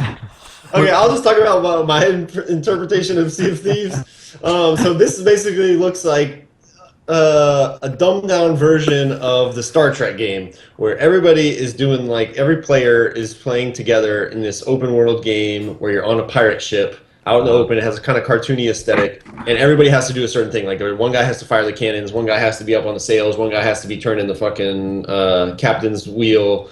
So like that aspect of it, I thought that looked pretty cool. Even if the gameplay didn't look extremely engaging, it looked fun if you had like your buddies to come around and be like, "All right, guys, we're gonna go pillage and like go kill some people. Like, let's get on our, let's bust up the crew and go out there." But the main thing people were VR. complaining about was that you're the guys that you're playing, they comment every like 5 seconds. Like they're constantly talking every 5 seconds. They're like, this would be really good, but they constantly comment. That was like some of the things that they were saying as far as that game, like being the worst about that game, because like they hated watching them play the game and hearing that every 5 seconds. They were watching the people play them, and they had their faces at the top right or top left, but they couldn't really focus on them because the characters were talking every 5 seconds. Okay. It was same thing with Ghost Recon Wildlands. They were doing the same thing, getting updates from like the other PCs. We're like, oh yeah, it looks like he's got a tire out. I'm like, yeah, no, that's not what I'm seeing. Like they're just like, I don't really want that. The chatter is like overwhelming. It's Yeah. so It overwhelming. must not have felt either, though. So, yeah. Yeah, I mean, it looks totally. great. idea. It looks pretty cool. Yep. I didn't Yes, understand it a word he said. Yeah, I didn't either. Exactly. So what would you Yeah, I guys think Cod Candy's pretty good. what would you guys say who had the best conference, you think?